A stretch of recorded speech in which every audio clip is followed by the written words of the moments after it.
அனைவருக்கும் வணக்கம். இது ஜிகே சங்கர் லேர்னிங் இன்ஸ்டிடியூட் வழங்கும் mains dispatch 2024. The very first class GK Shankar learning இன்ஸ்டிடியூட்டோட ஃபஸ்ட்டு கிளாஸ். இது மாடல் கொஷின் பேப்பரை டிஸ்பிளே பண்ண போகிறோம். நம்மளுடைய குரூப் 2A ப்ரிலிமினரி இப்போ முடிஞ்சிருக்கு. ஸோ அதோடைய அடுத்த கட்டமாக மெயின்ஸ் அப்படிங்கிறது தான் பார்ப்போம். நம்ம இப்போ பார்க்க போகிறது 2A மெயின்ஸ் தொடர்பாக இருக்கக்கூடிய ரொம்ப முக்கியத்துவம் வாய்ந்த செயல்பாடுகளை பார்க்க போகிறோம். கம்ப்ளீட்டாக இது சிபிடி கம்ப்யூட்டர் பேஸ்டு டெஸ்ட் அப்படின்னு சொல்லி இருக்கிறதுனால நம்மளும் அதே அப்ரோச்சில் கொடுக்கலான்னு ட்ரை பண்ணுறோம்.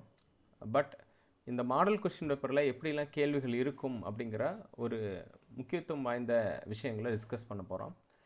எக்ஸாம்பிளுக்காக ஒரே ஒரு சப்ஜெக்ட் மட்டும் எடுத்துக்கிட்டோம். Tamil Nadu economy and social issues என்ற ஒரு டாபிக் எடுத்திருக்கோம்.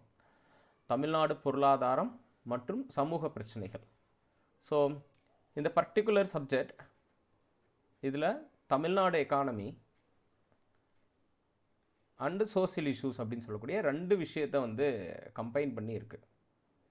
ஸோ டோட்டலி 20 கொஷின்ஸ் ஹோல்ட் பண்ண போகிறாங்க. இந்த பர்டிகுலர் செக்ஷனில் 20 கேள்விகள் இடம்பெறக்கூடிய தமிழ்நாடு பொருளாதாரம் மற்றும் சமூக பிரச்சனைகள் அந்த ஏரியாவை நம்ம பார்க்க போகிறோம். வெரி ஃபஸ்ட்டு வீடியோ நம்மளோடது ரிகார்டிங் 2024 2A மெயின்ஸ் ஓரியன்டாக இருக்கக்கூடியது. ஃபஸ்ட்டு சிலபஸ் பார்க்கலாம். There are 50 model questions.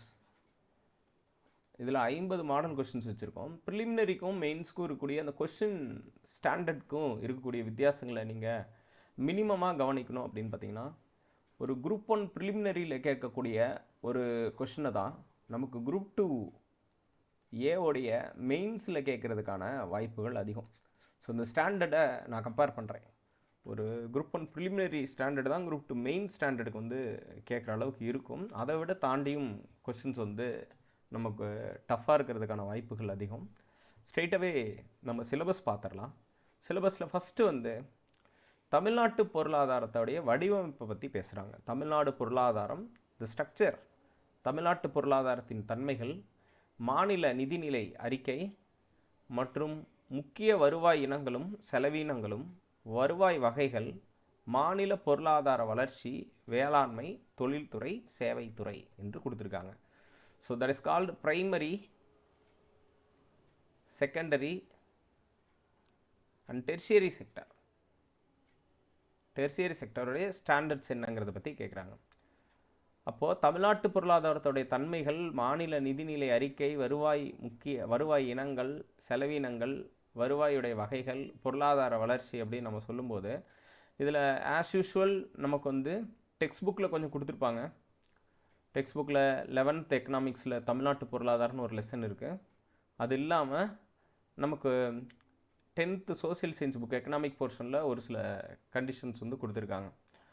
So பெரும்பான்மையாக இந்த ஏரியாக்களில் ஃபோக்கஸ் பண்ணியிருக்கோம். அதுக்கப்புறம் நம்ம இம்ப்ரவைஸ் பண்ணி நம்ம நிறைய இன்புட்ஸை கொடுக்கணும். அப்படி க்ரியேட் பண்ணி தான் நம்ம இந்த டாபிக் அப்ரோச் பண்ண முடியும். தமிழ்நாட்டு பொருளாதாரத்துடைய தன்மைகள், மாநில நிதிநிலை அறிக்கை, வருவாயுடைய முக்கிய இனங்கள், செலவினங்கள் இருக்கும். சரிங்களா? நம்ம ஜிகே சங்கர் சேனல்லையே நம்ம 2024-2025 உடைய தமிழ்நாடு பட்ஜெட் பற்றி தனி வீடியோ ஒன்று போட்டிருக்கோம். நீங்கள் அது ஒரு டைம் பாருங்கள். எப்படி பட்ஜெட்டை நம்ம படிக்கணும் அப்படிங்கிறதுக்கு ஒரு எக்ஸாம்பிளாக அந்த பர்டிகுலர் ப்ரிப்பரேஷன் இருக்கும்.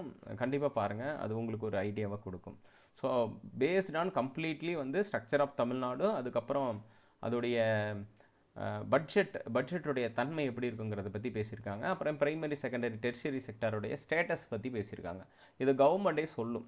ஸோ இதை எப்படி நம்ம ஐடென்டிஃபை பண்ணுறது அப்படின்னு கேட்டால், பாலிசி நோட் படிக்கலாம், அப்புறம் சிட்டிசன்ஷிப் சார்ட்டர் படிக்கலாம்.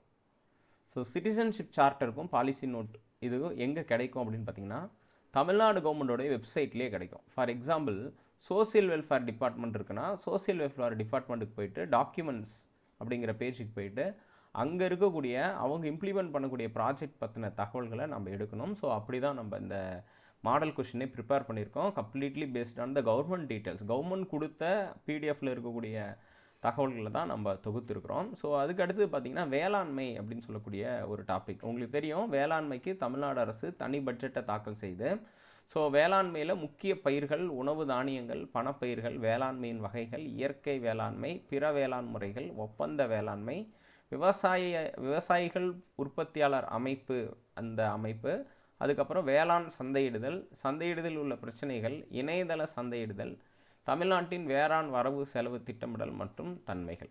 ஸோ அப்போ வேளாண் வரவு செலவு திட்டமிடல்னு சொல்லிட்டாவே கம்ப்ளீட்டாக வந்து பட்ஜெட் தான், அக்ரிகல்ச்சர் பட்ஜெட் பற்றி சொல்லியிருப்பாங்க. அதுக்கப்புறம் இந்த விவசாயிகள் உற்பத்தியாளர் அமைப்பு எப்படி ஃபங்க்ஷன் ஆகுதுங்கிறத பற்றியும் இதில் சொல்லியிருப்பாங்க. தமிழ்நாட்டுடைய முக்கிய பயிர்கள், உணவு தானியங்கள் பற்றின தகவல்களும் நமக்கு டெக்ஸ்ட் புக்கில் கொடுத்துருக்கிறதையும் நம்ம கோஆர்டினேட்டடாக எடுத்துகிட்டு போகணும். இதுதான் செகண்ட் போர்ஷனில் சொல்லியிருக்கிறது. தேர்ட் ஒன் வந்து கல்வி. ஸோ ஆல்ரெடி நம்ம ப்ரிலிமினரியில் யூனிட் 9 படிச்சிருக்கோம். இந்த யூனிட் 9ல் சொல்லியிருக்கக்கூடிய கல்வி மற்றும் சுகாதாரம் அப்படிங்கிற 2 topic, education and as well as health, இந்த 2 டாப்பிக்கும் அப்படியே இங்கே வச்சுருக்கிறாங்க. ப்ளஸ் வந்து அந்த சோசியல் ஜஸ்டிஸ்னு ஒன்று சொல்லியிருந்தாங்க, அதை கிளாஸிஃபை பண்ணி அவங்க பாப்புலேஷன் சோசியல் செக்டார் இஷ்யூஸாக வந்து பிரித்து வச்சுருக்காங்க. அப்போது இந்த பர்டிகுலர் இந்த பர்டிகுலர் போர்ஷன் வந்து கம்ப்ளீட்டாக யூனிட் 9 நிறைய ரிப்ளிகேஷன் இங்கே இருக்கும். சரி, அதில் பார்த்தீங்கன்னா கல்வி அறிவின்மை, பள்ளி கல்லூரிகளில் மாணவர் சேர்க்கை விகிதம், GER எவ்வளோ இருக்குன்னு சொல்லிட்டு அப்போ கவர்மெண்ட் சொல்லும். அந்த கவர்மெண்ட் சொல்லக்கூடிய டேட்டா வச்சு நம்ம சொல்லுவோம். கடந்த காலங்களில் 51.4% சொல்லியிருக்காங்க, 46.9% சொல்லியிருக்காங்க. ஸோ அந்த மாதிரி 47% ஒரு டைம் சொல்லியிருக்காங்க. இது வந்து பீரியாடிக்கலி ரிவைஸ் ஆகிட்டே இருக்கும். அப்புறம் அண்மை புள்ளி விவரம்னு சொல்லுவாங்க. அப்போ அண்மை புள்ளி விவரம்னா என்ன அர்த்தம்னா, NIRF ரேங்கிங்லேருந்து ஆரம்பித்து எல்லாமே கேட்பாங்க. National institutional ranking framework 2024 release பண்ணியிருக்காங்க, which was published by ministry of education of union government. மத்திய அரசுடைய கல்வி அமைச்சகம் வெளியிட்ட NIRF தரநிலை அறிக்கையிலேருந்து நம்ம நிலை விஷயங்கள் எடுக்கலாம். அட் த சேம் டைம் மாணவ நலத்திட்டங்கள், கல்விக்கான அண்மைகால திட்டங்களை பற்றி கேட்பாங்க. அவங்களே சொல்லியிருக்காங்க, கல்விக்கான அண்மைகால திட்டங்களை பற்றி கேட்பாங்க. எடுத்துக்காட்டு மணற்கேணி செயலியோடைய வேலை என்ன, IITM உடைய ஸ்கீம் என்ன, வானவில் ஸ்கீமுடைய நோக்கம் என்ன. ஸோ அந்த மாதிரி வந்து வாசிப்போம் இயக்கம், அதுக்கப்புறம் வந்து பார்த்திங்கன்னா இல்லம் தேடி கல்வி, புதுமை பெண் திட்டம், தமிழ் புதல்வன் திட்டம்னு சொல்லி பல திட்டங்கள் வந்து இருக்குது அப்படிங்கிறத நம்ம பார்க்க முடியுது. ஸோ அதன் அடிப்படையில் அதுக்கப்புறம் அண்மைகால நல்வாழ்வு திட்டங்கள், அது கீழே அதுக்கடுத்தது கல்வி மற்றும் சமூக வளர்ச்சிக்கு தொடர்பு, அதுக்கடுத்து நலவாழ்வு, ஹெல்த்து பற்றி சொல்லியிருக்காங்க. ஸோ நலவாழ்வு, அதாவது தமிழ்நாட்டில் எப்படிலாம் நல்வாழ்வு முறைகள் நடைமுறைப்படுத்தப்படுகிறது, அதோடைய முக்கிய திட்டங்கள், அண்மைகால நல்வாழ்வு திட்டங்கள் பற்றின விஷயங்கள், தரவுகள், இது எல்லாத்தையும் இதில் வந்து பேசியிருக்காங்க. ஸோ அதுக்கு அடுத்து பார்த்திங்கன்னா தமிழ்நாட்டில் வேலைவாய்ப்பின்மை பிரச்சனைகள், ஸோ அன்எம்ப்ளாய்மெண்ட் இஷ்யூஸ் இன் தமிழ்நாடு அப்படின்னு சொல்லி பார்க்குறோம். ஸோ இதில் வந்து நீத்தி ஆயோக் வெளியிடக்கூடிய தரவுகள், அதுக்கப்புறம் வந்து பிற நிறுவனங்கள் வெளியிடக்கூடிய தரவுகள், அப்பப்போ தமிழ்நாடு அரசே தன்னுடைய சாதனைகள் அப்படின்னு சொல்லிட்டு வெளியிடுவாங்க. 10 சாதனைகள், அதெல்லாம் நீங்கள் கரண்ட் அஃபேர்ஸில் படிச்சிருப்பீங்க. ஸோ அது ப்ளஸ் வந்து யூனியன் கவர்மெண்ட், ஸ்டேட் கவர்மெண்ட் வந்து எப்படிலாம் வந்து ஸ்கீமை இம்ப்ளிமெண்ட் பண்ணுறாங்க, ஃபார் எக்ஸாம்பிள் நான் முதல்வன் திட்டம் எப்படி இம்பேக்ட் பண்ணுது அப்படிங்கிறத பற்றின விஷயங்கள்லாம் இதில் இருக்கும். மாநில அரசின் வறுமை ஒழிப்பு, வேலைவாய்ப்பு பெருக்க திட்டங்கள், தொழிலாளர் இடப்பெயர்வு பற்றிலாம் அதில் சொல்லியிருப்பாங்க. ஸோ இது வந்து வேலைவாய்ப்பின்மை தொடர்பான பிரச்சனைகளை பற்றி பேசுகிறாங்க. அதுக்கடுத்து மக்கள் தொகை வளர்ச்சி விகிதம், இது ரொம்ப சிக்னிஃபிகண்ட்டான ஒன்று. நமக்கு 10th and 11th புக்கில் கொடுத்துருப்பாங்க. ஸோ தமிழ்நாடு பற்றின இந்த ஸ்பெசிஃபிக்கான information about the demographic point of view. So அந்த மக்கள் தொகை வளர்ச்சி விகிதம் தொடர்பாக நிறைய விஷயங்கள் சொல்லியிருப்பாங்க.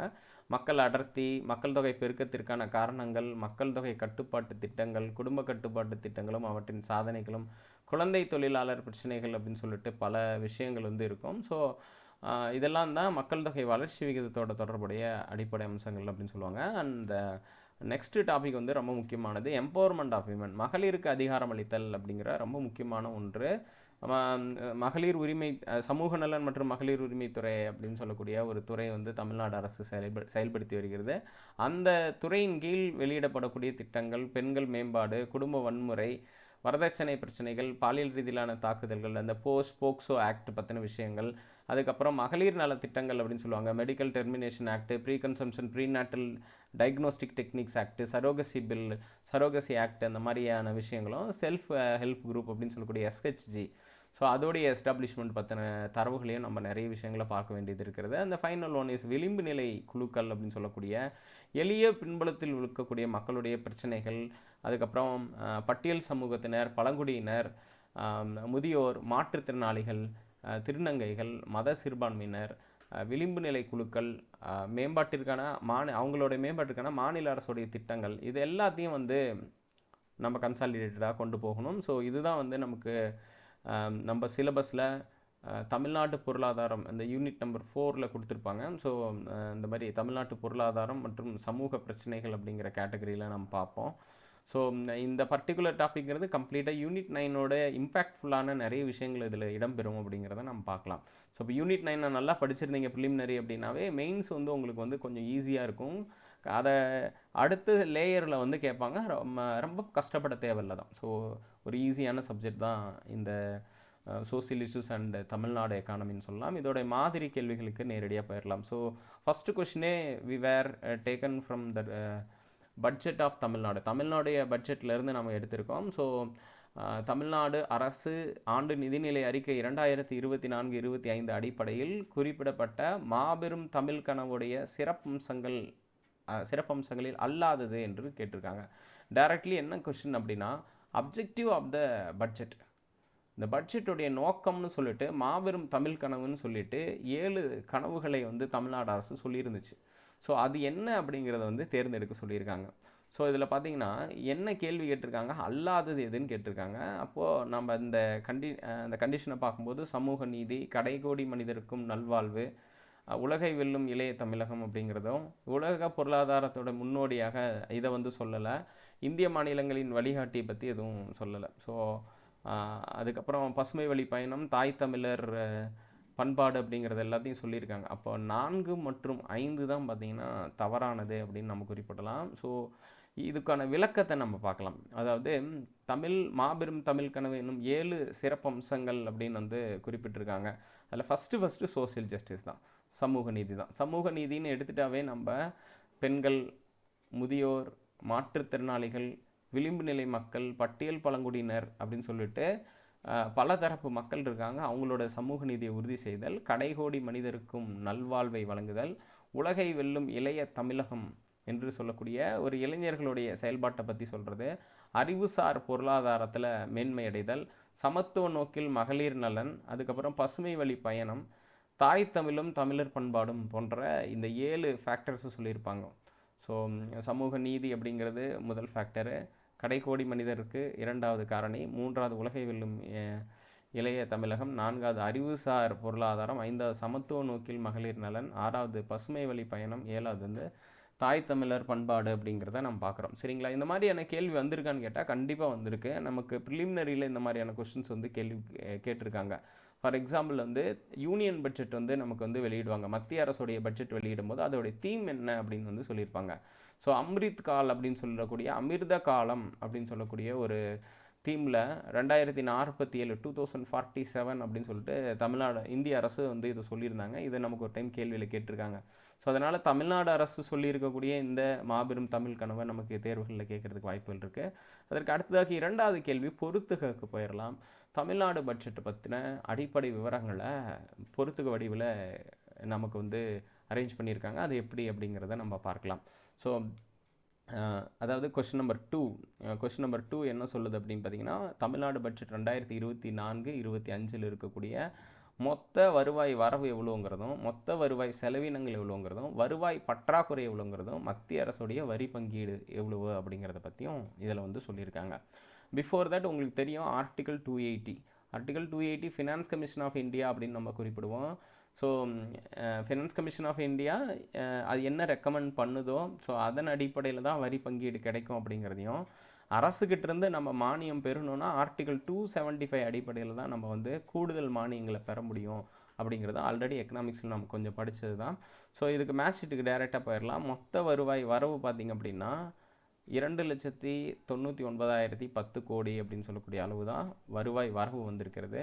வருவாய் செலவினங்கள் என்னன்னா 3,48,289. அப்போ பற்றாக்குறை வந்து 49,279 கோடி ரூபாய் பற்றாக்குறையாக இருக்குது. ஸோ அந்த அடிப்படையில் இதை வந்து சொல்லியிருக்காங்க. அப்போ மத்திய அரசுடைய வருவாய் பங்கீடு எவ்வளோ வருதுன்னா அது ஒரு 49,200 755 கோடி வந்து மத்திய அரசோட பங்கீடாக வருது. ஸோ அப்போ இந்த நம்பர்ஸை நம்ம மேட்ச் பண்ணலாம். சரி, இந்த மாதிரி கேள்வி கேட்டிருக்காங்கன்னா லாஸ்ட் குரூப் 4லேயே கேட்டிருக்காங்க. பட்ஜெட் 2023 ஆதி திராவிடர் மக்களுக்கு ஒதுக்கப்பட்ட நிதியின் அளவு எவ்வளோன்னு சொல்லி கேட்டிருக்காங்க. அதேமாதிரி போன குரூப் 2 ப்ரிலிமினரியில் இந்த மாதிரி ஒரு கொஸ்டின் வந்து நமக்கு வந்திருக்கு, அரேஞ்ச் பண்ண சொல்லியிருக்கிறாங்க. ஸோ இந்த மாதிரியான பட்ஜெட் தொடர்பான கேள்விகள் தொடர்ச்சியாக வந்த வண்ணம் தான் இருக்குது. ஸோ அப்போ இந்த 2வது கேள்விங்கிறது ரொம்ப இம்பார்ட்டண்ட்டு. ஸோ ஆன்சர் பார்த்திங்க அப்படின்னா ஆப்ஷன் ஏ 4321 அப்படின்னு நம்ம குறிப்பிட்டிருக்கோம். ஸோ மாடல் கொஷின்ங்கிறதுனால நம்ம ரொம்ப டீட்டெயில்டாக போகாமல் அதே மாதிரி வந்து ஸ்டாண்டர்டாகவும் கொஷினை வந்து செட் பண்ணியிருக்கோம். இதுக்கான விளக்கத்தை நம்ம பார்க்கலாம். இது வந்து தமிழ்நாடு அரசு வெளியிட்ட வரவு செலவு திட்ட மதிப்பீடு, அதாவது பட்ஜெட் எஸ்டிமேஷனை பற்றி சொல்லியிருக்காங்க. ஸோ அது 2024-25 நிதியாண்டில் எப்படி வந்து இருக்குது அப்படிங்கிறத பார்க்கலாம்.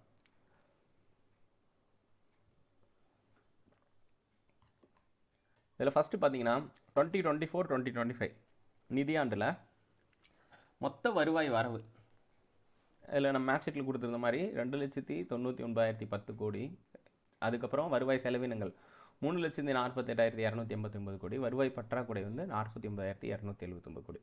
இது ஒரு எஸ்டிமேட்டராக நீங்கள் படிச்சுக்கோங்க. அதாவது கிட்டத்தட்ட 3 லட்சம் கோடி ரூபா வருமானம், 3,50,000 கோடி ரூபா செலவு. அப்போ டிஃப்ரென்ஸ் எவ்வளோன்னா 50,000 கோடி வருது அப்படிங்கிறதான்.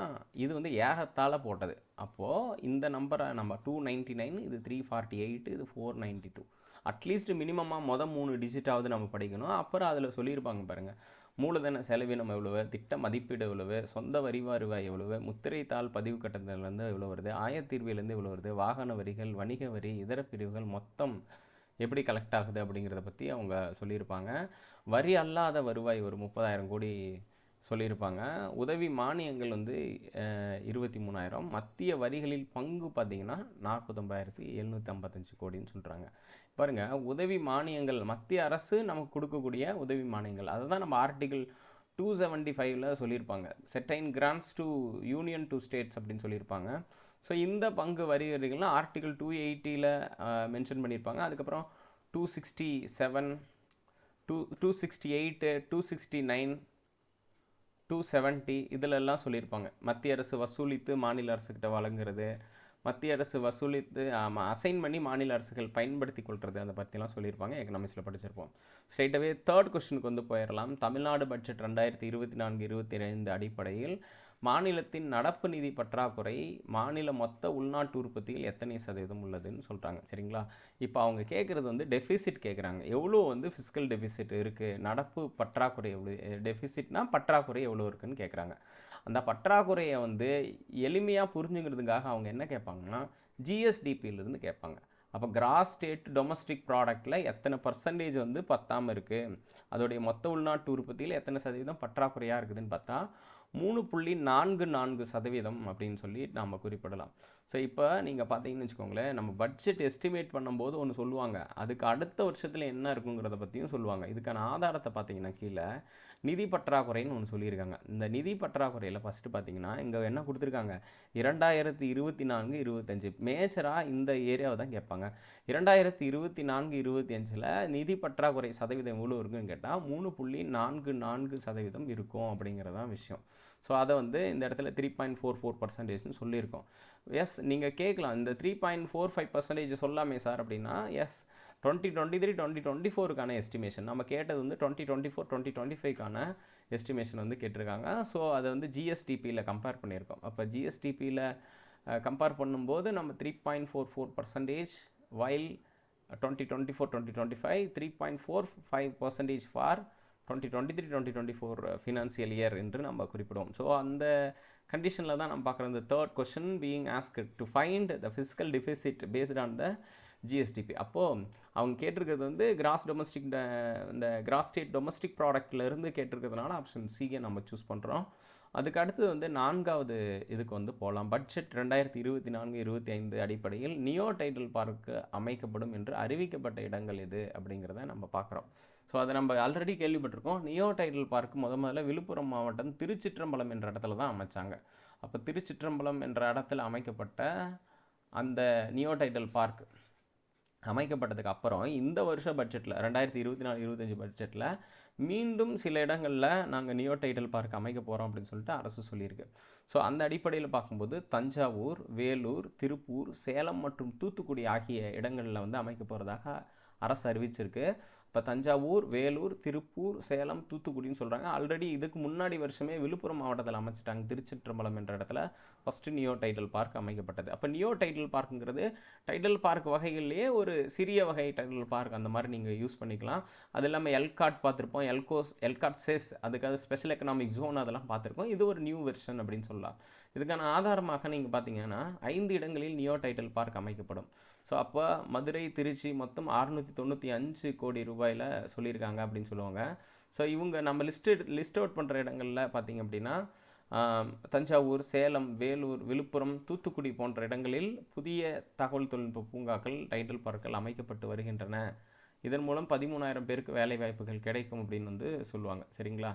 ஸோ அப்போது இது வந்து அரசு சொல்லியிருக்கிறது. நம்ம கொடுத்த ஆப்ஷன் வந்து இந்த இடத்துல மதுரை, திருச்சியை நம்ம சொல்லலை. ஆல்ரெடி வேறு எங்கெங்கே இடங்கள்லாம் அமைக்கப்பட்டிருக்கிறது அப்படிங்கிறத பற்றி சொல்லியிருக்கோம். நீங்கள் ப்ளஸ் இதில் நீங்கள் சேர்த்தலாம். மதுரை, திருச்சி இதெல்லாம் நீங்கள் சேர்த்துக்கலாம். ஸோ ஜஸ்ட் ஒரு அசம்ஷனுக்காக தான் இந்த கொஷின் நம்ம செட் பண்ணுறோம். ஆப்ஷன் ஏ தஞ்சாவூர், வேலூர், திருப்பூர், சேலம், தூத்துக்குடி போன்ற இடங்களில் இந்த அறிவிக்கப்பட்டிருக்கிறது. அதே மாதிரி வந்து மதுரை, திருச்சியிலையும் தொழில்நுட்ப பூங்காக்கள் வந்து அமைக்கப்பட்டிருக்கிறது. இப்போ கொஷின் என்ன அப்படின்னா, இந்த டைடல் அப்படிங்கிற பார்க் எப்போ வந்துச்சு அப்படிங்கிறத நம்ம பார்க்குறோம். ஸோ டைடல் பார்க் வந்து 2000 வருது. டிட்கோ ப்ளஸ் எல்காட் சேர்ந்து இதை வந்து உருவாக்கியிருக்காங்க. Tamil Nadu industrial development corporation plus electronic corporation of Tamil Nadu ஆகியவை இணைந்து இந்த டைடல் பார்க்கை உருவாக்கிடுச்சு. அதில் ஒரு வருஷன் தான் பார்த்திங்கன்னா நியோ டைடல் பார்க் அப்படின்னு சொல்லக்கூடிய ஒரு திட்டம் வந்து வந்திருக்கு. ஸோ இதை ஒரு கன்சிடரேஷனில் நம்ம எடுத்துக்கலாம். ரொம்ப முக்கியத்துவமான ஒரு பாயிண்ட்டாக கூட நீங்கள் எடுத்துக்கலாம். ஸோ அதற்கு அடுத்தது பார்த்திங்க அப்படின்னா, ஸோ கொஸ்டின் நம்பர் 5, பின்வரும் கூற்றுகளை ஆராய்க. இந்தியாவின் முதல் PM மித்ரா பூங்கா விருதுநகர் மாவட்டம் குமாரலிங்கபுரம் என்ற இடத்தில் அமைக்கப்பட்டது அப்படின்னு வந்து குறிப்பிட்டிருக்காங்க. ஸோ இப்போது PM மித்ரா அப்படின்னா என்ன ஸ்கீம் அப்படிங்கிறத பார்க்கலாம். ஸோ PM மித்ராங்கிறது மெகா டெக்ஸ்டைல் பார்க்ஸாக அமைக்கக்கூடிய ஒரு திட்டம். மெகா டெக்ஸ்டைல் பார்க்ஸ் இப்போ பெரும் ஜவுளி பூங்காக்களை அமைக்கிறதுக்கான திட்டமாக இருக்கும். இதில் இந்தியாவில் முதல்ல இந்த PM மித்ரா பூங்கா எங்கே திறக்கப்பட்டதுன்னா விருதுநகர் மாவட்டம் குமாரலிங்கபுரம் என்ற இடத்துல தான் இது வந்து துவங்கி வைக்கப்பட்டது அப்படிங்கிறத பார்க்குறோம். இது 2023 தொடங்கி வைக்கப்பட்ட ஒரு திட்டம். ஸோ அதை எதுக்கு நம்ம இங்கே வந்து கொஷனாக கேட்குறோம் அப்படின்னு கேட்டால், நமக்கு சிலபஸில் கொடுத்துருந்தாங்கல்ல பிரைமரி, செகண்டரி, டெர்ஷரி செக்டார்னு சொல்லிட்டு. இப்போ வேளாண் துறை, தொழில்துறை, சேவைத்துறைன்னு சொல்லியிருக்காங்க. சேவைத்துறையிலேருந்து ஒரு கொஷின் கேட்டோம், நம்ம நியோ டைடல் பார்க்லேருந்து கேட்டோம். அப்போ செகண்டரி செக்டாராக இருக்கக்கூடிய PM மித்ரா, இப்போ PM மித்ரா அப்படிங்கிற ஒரு இதிலேருந்து கேட்டிருக்கோம். இப்போ கொஷின் பார்த்திங்க அப்படின்னா, இந்த மித்ரானா ஃபுல் ஃபார்ம் என்னன்னு கேட்குறாங்க. அப்போ PM மித்ரா என்பதன் விரிவாக்கம் prime minister mega integrated textile region and apparel என்று கொடுத்துருக்காங்க. ரெண்டுமே சரி. அப்போது 1 மற்றும் 2 ஆகியவை சரி அப்படின்னு நம்ம குறிப்பிடலாம். கொஸ்டின் நம்பர் 5க்கு இதோடைய விளக்கத்துக்கு நம்ம போகலாம். ஸோ இது விளக்கத்தில் என்ன சொல்கிறாங்க, 2023 மார்ச் 22ஆம் நாள் PM மித்ரா ஜவுளி பூங்கா திட்டம் வந்து தொடங்கி வைக்கப்பட்டது அப்படிங்கிறத பார்க்க முடியுது. ஸோ அப்போது இவங்க என்ன பண்ணுறாங்க, PM மித்ரா ஜவுளி பூங்கா திட்டத்தை வந்து தொடங்கி வைத்தாங்க. 1052 ஏக்கர் சிப்காட் நிலத்திற்கு 2000 கோடியில் அமையிருக்கும் மெகா ஜவுளி பூங்காவால் 2 லட்சம் பேருக்கு வேலைவாய்ப்பு கிடைக்கும் அப்படிங்கிறத சொல்கிறாங்க. ஸோ இதோட இன்வெஸ்ட்மெண்ட் பற்றி பேசியிருக்காங்க. அது அவ்வளோ சிக்னிஃபிகண்ட் கிடையாது. பட்ஜெட்டில் சொல்லியிருந்தாங்கன்னா நீங்கள் கன்சிடரேஷன் எடுத்துக்கலாம். தமிழக தொழில் முதலீட்டு ஊக்குவிப்பு மற்றும் வர்த்தகத்துறை மத்திய ஜவுளித்துறை அமைச்சகம் சார்பில் நாட்டிலேயே முதலாவது பிரதமரின் ஒருங்கிணைந்த ஜவுளி மண்டலம் மற்றும் ஆடை பூங்கா அப்படின்னு சொல்லக்கூடிய PM மித்ரா விருதுநகர் மாவட்டம் குமாரலிங்கபுரம் கிராமத்தில் அமைப்பதற்கான தொடக்க விழா சென்னை அண்ணா நூற்றாண்டு நினைவு நூலகத்தில் நடைபெற்றது அப்படின்னு சொல்லி தொடங்கப்பட்ட இடத்த கேட்டிருக்காங்க. இப்படி நமக்கு தொடங்கப்பட்ட இடத்த நிறைய டைம் எக்ஸாமில் கேட்டிருக்காங்க. ஸோ அந்த இனாகரல் பிளேஸ் வந்து சென்னை தான், பட்டு லொக்கேஷன் பார்த்திங்கன்னா விருதுநகர் மாவட்டம் குமாரலிங்கபுரம் அப்படின்னு நம்ம குறிப்பிடலாம். இந்த திட்டத்தின் மிக முக்கியமான ஒரு செயல்பாட்டாக சிப்காட் இருக்குது. சரிங்களா? SIPCOT state industrial promotion corporation of Tamil Nadu அப்படின்னு சொல்லக்கூடிய நிறுவனம் 1971 உருவாக்கப்பட்டது, உங்களுக்கு நினைவு இருக்கலாம். ஸோ இந்த அமைப்பு தான் இருக்குது. சமீபத்திய தகவல், அதாவது 2024 தமிழ்நாடு அரசு வெளியிட்ட ஒரு தகவல் என்னென்னா, தமிழ்நாடு மாநிலம் ஜவுளி பொருட்கள் மற்றும் ஆயத்த ஆடைகள் ஏற்றுமதியில் முதலிடம் வகிக்கிறது என்று இதில் குறிப்பிட்டிருக்காங்க. யூஸ்வலாக பார்த்திங்க அப்படின்னா குஜராத்து, மகாராஷ்டிராவுக்கு அடுத்த இடங்களில் தான் நம்ம இருப்போம்.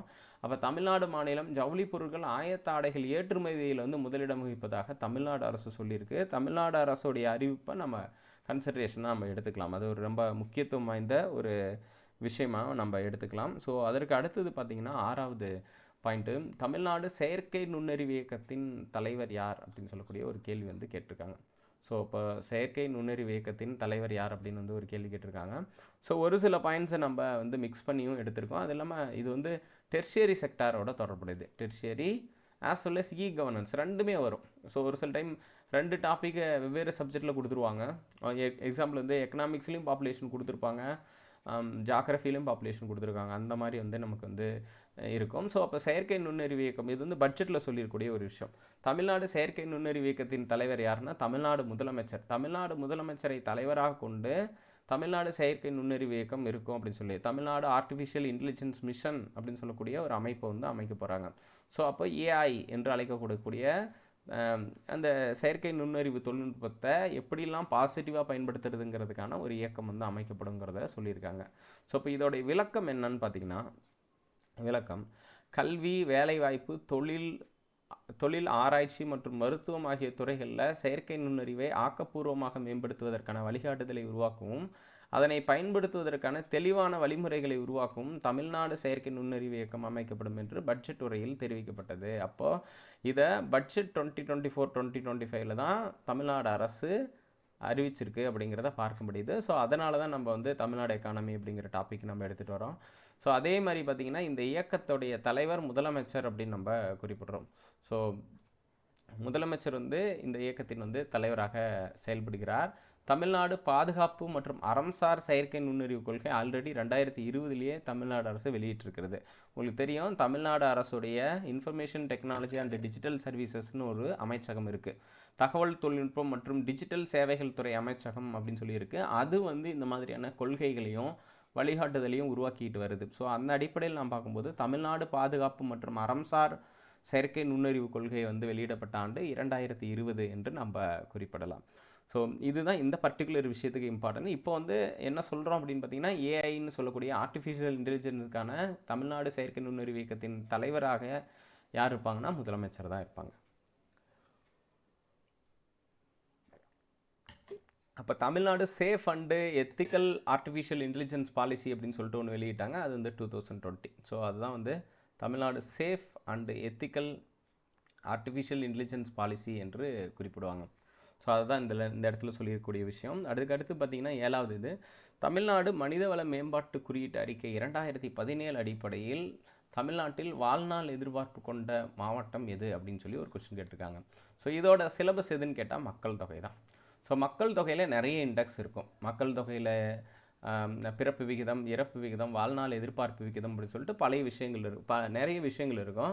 ஸோ இப்போ இந்த டீட்டெயில் நம்ம எங்கேருந்து எடுத்தோன்னு முதல்ல பார்க்கலாம். ஸோ அப்போ என்ன சொல்கிறோம் அப்படின்னு பார்த்தீங்கன்னா, தமிழ்நாடு ஸ்டேட்டுடைய ஒரு பிளானிங் கமிஷன் இருக்குல்ல. So Tamil Nadu state policy development கவுன்சில்னு அதுக்கு பேர், which was established in the year of 1970.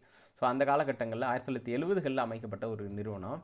So அந்த நிறுவனத்துடைய டாக்குமெண்ட்ஸ்லேருந்து நம்ம இதை எடுத்திருக்கோம். ஸோ இதன் அடிப்படையில் பார்க்கும்போது சென்னையில் தான் லைஃப் எக்ஸ்பெக்டன்சி அதிகமாக இருக்குது. சென்னையில் வந்து லைஃப் எக்ஸ்பெக்டன்சி அதிகமாக இருக்குது அப்படிங்கிறத பார்க்க முடியுது. ஸோ இப்போ இதில் நீங்கள் கன்சிடர் பண்ண வேண்டிய விஷயம் என்ன அப்படின்னு கேட்டிங்கன்னா, அவங்களுடைய டாக்குமெண்ட்டை வந்து நம்ம பார்க்குறோம். இப்போது இந்த டாக்குமெண்ட் வந்து இங்கிலீஷ்லேயே இருக்கிறதுனால நம்ம அப்படியே வச்சு பார்த்துக்கலாம். இருந்தாலும் அதில் என்ன சொல்லியிருக்காங்கன்னு பாருங்கள். Standard of living per capita income சொல்லியிருக்காங்க. Life expectancy at birth. நம்ம கொஸ்டின் என்ன கேட்டிருக்கோம்? லைஃப் எக்ஸ்பெக்டன்சி தான் கேட்டிருக்கோம். அதில் ஃபஸ்ட் பிளேஸ் யார் இருக்காங்கன்னு பார்த்தீங்கன்னா சென்னை இருக்காங்க. ஸோ ஃபஸ்ட் பிளேஸ் யாருன்னா சென்னை இருக்காங்க. அதுக்கப்புறம் லாஸ்ட் பிளேஸில் யார் இருக்காங்கன்னா Tiruppur. For higher to lowest to ஹையர்னு கொடுத்துருக்காங்க. பாட்டம் 5 டாப் 5ன்னு சொல்லியிருக்காங்க. அதில் சென்னை, இந்த இடத்துல இந்த திருப்பூர் அப்படின்னு சொல்லியிருக்காங்க. அப்போ ஸ்டாண்டர்ட் ஆஃப் லிவிங்கில் Kanyakumari first place, Ariyalur last place. Literacy ரேட்டில் Kanyakumari first place, Dharmapuri last place. இதெல்லாம் நம்ம டெக்ஸ்ட் புக்லேயே இருக்குது, ஆல்ரெடி நம்ம படித்தது தான். ஜிஆர் பிரைமரியில் பார்த்தீங்கன்னா நீலகிரி ஃபஸ்ட் பிளேஸு, திருப்பூர் கடைசி place, last place. While GR secondary பார்த்தீங்கன்னா தருமபுரி இன்ட்ரெஸ்டிங்காக ஃபஸ்ட் பிளேஸ் வந்திருக்கு, ஈரோடு வந்து லாஸ்ட் பிளேஸில் இருக்குது அப்படிங்கிறத பற்றி நம்ம சொல்கிறோம். ஸோ அப்போ அந்த calculated by the data provided by the departments government of தமிழ்நாடுங்கிறது தான் இதோடைய சோர்ஸ். ஸோ அப்போது இந்த சோர்ஸ், இந்த டேபிள் ரொம்ப ரொம்ப இம்பார்ட்டண்டான ஒரு டேபிளுங்க. எந்த ஏரியாவிலேருந்து கேட்டாலும் நம்ம ஆன்சர் பண்ணலாம். ஸ்டாண்டர்ட் ஆஃப் லிவிங் கொடுத்துருக்காங்க, லைஃப் எக்ஸ்பெக்டன்சி கொடுத்துருக்காங்க, லிட்ரஸி ரேட் கொடுத்துருக்காங்க, ஜிஆர், அதுக்கப்புறம் இது கொடுத்துருக்காங்க. சரி, இதை வச்சு இப்போ இந்த கேள்வி கேட்டிருக்காங்க. என்னென்னா, தமிழ்நாடு மனிதவள மேம்பாட்டு குறியீட்டு அறிக்கை 2017 அடிப்படையில் தமிழ்நாட்டில் அதிக வாழ்நாள் எதிர்பார்ப்பு விகிதம் கொண்ட மாவட்டம் வந்து சென்னை தான். ஆல்ரெடி நம்ம யூனிட் 9ல் படிச்சிருப்போம். தமிழ்நாடு வந்து HDI ரிப்போர்ட் 2017 ரிலீஸ் பண்ணதோடு சரி, அதுக்கப்புறம் வந்து HDI ரிப்போர்ட் வந்து அதிகமாக இல்லை. ஸோ இந்த data is not available. So 2017 இருக்கக்கூடிய ரிப்போர்ட் வச்சு நம்ம கன்சிடர் பண்ணிக்கிறோம். ஸோ அதுக்கடுத்ததாக பார்த்தீங்கன்னா 8வது கொஸ்டின் வந்து போயிருக்கோம். ஸோ இது வந்து சமீபத்திய திட்டங்கள்னு ஒரு வார்த்தையை பயன்படுத்தியிருக்காங்க நம்ம சிலபஸில். ஸோ அப்போ Tamil Nadu economy and social issues topic இருக்கக்கூடியதில் சமீபத்திய திட்டங்கள் அப்படிங்கிற சொல்கிறாங்க. ரீசன்ட் ஸ்கீம்ஸ் அப்படின்னு சொல்கிற ஒரு விஷயத்த சொல்லியிருக்காங்க. இதில் பார்த்தீங்கன்னா கலைஞர் மகளிர் உரிமை தொகை திட்டம் பார்த்திங்கன்னா செப்டம்பர் 15, 2023 வந்துச்சு. புதுமை பெண் திட்டம் வந்து செப்டம்பர் 5 ஆசிரியர் தினம் அன்னைக்கு 2022 அன்னைக்கு வெளியிடப்பட்டது அப்படிங்கிறத நம்ம பார்க்க முடிஞ்சது. ஸோ அதே சமயம் பார்த்திங்கன்னா புதுமை பெண் திட்டம், தமிழ் புதல்வன் திட்டம் ஆகஸ்ட் 9, 2024 தமிழ்நாடு அரசு வெளியிட்டது. முதலமைச்சரின் காலை உணவு திட்டம் செப்டம்பர் 15, 2022 வெளியிடப்பட்டது. ஸோ இது வந்து பொறுத்துக்கவடியில் 4321 அப்படின்னு சொல்லிட்டு இதை வந்து பொறுத்திருக்கோம். 4321 அப்படிங்கிறத பொறுத்திருக்கோம். ஸோ ஃபர்தராக இந்த பர்டிகுலர் விஷயங்கள் எடுத்து பார்க்கும்போது புதுமை பெண் திட்டம் வந்து அரசு பள்ளியில் 6 முதல் 12ஆம் வகுப்பு வரை படிக்கக்கூடிய பெண் குழந்தைகளுக்கு உயர்கல்வி ஊக்க நிதியாக 1000 ரூபாய் மாதாந்திரமாக வழங்கப்படுகிறது. அதே மாதிரி அரசு பள்ளிகளில் 6 முதல் 12ஆம் வகுப்பு படிக்கக்கூடிய மாணவர்களுக்கு 1000 ரூபாய் வந்து வழங்கப்படுகிறது அப்படிங்கிறத சொல்லியிருந்தாங்க. அறிவிக்கையில் தமிழ் மீடியம் படிக்கிறவங்களுக்குன்னு சொல்லியிருந்தாங்க. ஸோ அதை ஒரு டைம் நீங்கள் கன்சிடர் பண்ணிக்கோங்க. கலைஞர் மகளிர் உரிமை தொகை திட்டம் அந்த இதெல்லாம் தனித்தனி கேள்வியாகவும் திரும்ப கேட்டிருக்கோம். காலை உணவு திட்டம் கேட்டிருக்கோம், கலைஞர் மகளிர் உரிமை தொகை திட்டம் அடுத்தடுத்த கொஸ்டினாக வருது. ஸோ இருந்தாலும் இந்த மேட்ச் த ஃபாலோயிங் வடிவில் லான்ச் பண்ண டேட்டை வந்து எக்ஸாமில் கேட்டிருக்காங்க. ஸோ சிமிலர் கொஸ்டின் வந்து நம்ம இந்த இடத்துல வச்சுருக்கோம். Let's go for the question number 9. Tamil Nadu தகவல் மற்றும் தொலைத்தொடர்புத்துறை அகாடமி எப்பொழுது தொடங்கப்பட்டதுன்னு ஒரு கொஸ்டின். சரிங்க, இது வந்து டெர்ஷியரி செக்டார் சேவை துறையில் வருது, ஈகோனோன்ஸ்லேயும் வருது, ரெண்டுலேயுமே தான் காமனாக வருது. 2009 இந்த அகாடமி தொடங்கப்படுது. இந்த அகாடமியோட வேலை என்ன, அதுதான் ரொம்ப இம்பார்ட்டன்ட். சரிங்களா, இந்த அகாடமியோட வேலை வந்து skill development. So skill development அப்படின்னு சொல்கிறது வேலை வாய்ப்பை ஏற்படுத்தி கொடுத்துதல். ஸோ அப்போது வேலை வாய்ப்பை ஏற்படுத்தி கொடுக்கறதுனால நம்ம இந்த யூனிட்டில் நம்ம இந்த கொஸ்டினை கவர் பண்ணுறோம். 2009 Tamil Nadu information and communication technology organisation அப்படின்னு சொல்லக்கூடிய ஒரு அகாடமி அப்படின்னு சொல்லக்கூடிய ஒரு அமைப்பு வந்து இருக்குது. அப்போ information and communication technology academy அப்படின்னு சொல்லக்கூடிய ஒரு அமைப்பு தமிழ்நாடு தகவல் மற்றும் தொலைத்தொடர்புத்துறை தொழில்நுட்ப அகாடமி என்ற பெயரில் தொடங்கப்பட்டிருக்கிறது. 2009 உருவாக்கப்பட்டது. சரிங்களா, ஸோ இப்போ இதோட முக்கிய நோக்கம் பாருங்கள், உயர்கல்வி நிறுவனங்கள் மற்றும் ஆராய்ச்சி நிறுவனங்களில் தகவல் தொழில்நுட்பத்தை மேம்படுத்துதல் தான் இதனுடைய அடிப்படையான நோக்கம் அப்படின்னு சொல்கிறாங்க. அது மட்டும் இல்லாமல் தகவல் தொழில்நுட்ப கொள்கை, ஸோ தகவல் தொழில்நுட்ப கொள்கை வந்து 2020 நமக்கு வந்து வெளியிடப்பட்டது. தமிழ்நாடு தகவல் தொழில்நுட்ப கொள்கை வெளியிடப்பட்ட ஆண்டு 2020. இந்த டேட்டா பாலிசியை வந்து வெளியிட்டிருக்காங்க அப்படிங்கிறதையும் நம்ம பார்க்க முடியுது.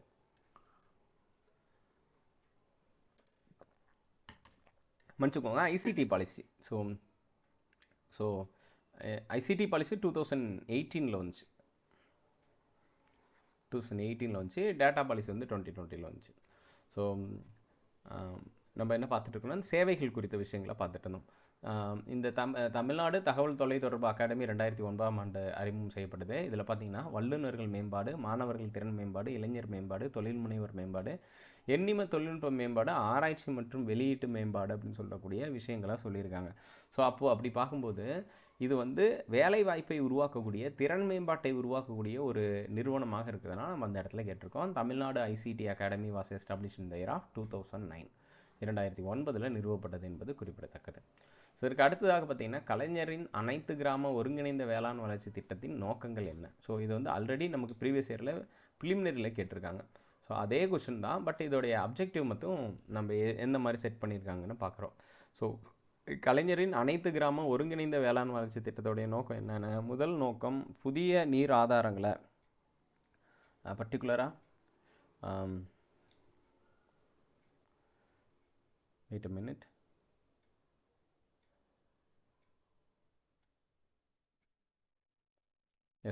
புதிய நீர் ஆதாரங்களை வந்து உருவாக்கி தரிசு நிலங்களை வந்து நம்ம ஏற்படுத்துறது அப்படிங்கிறத பற்றி, தரிசு நிலங்களை வந்து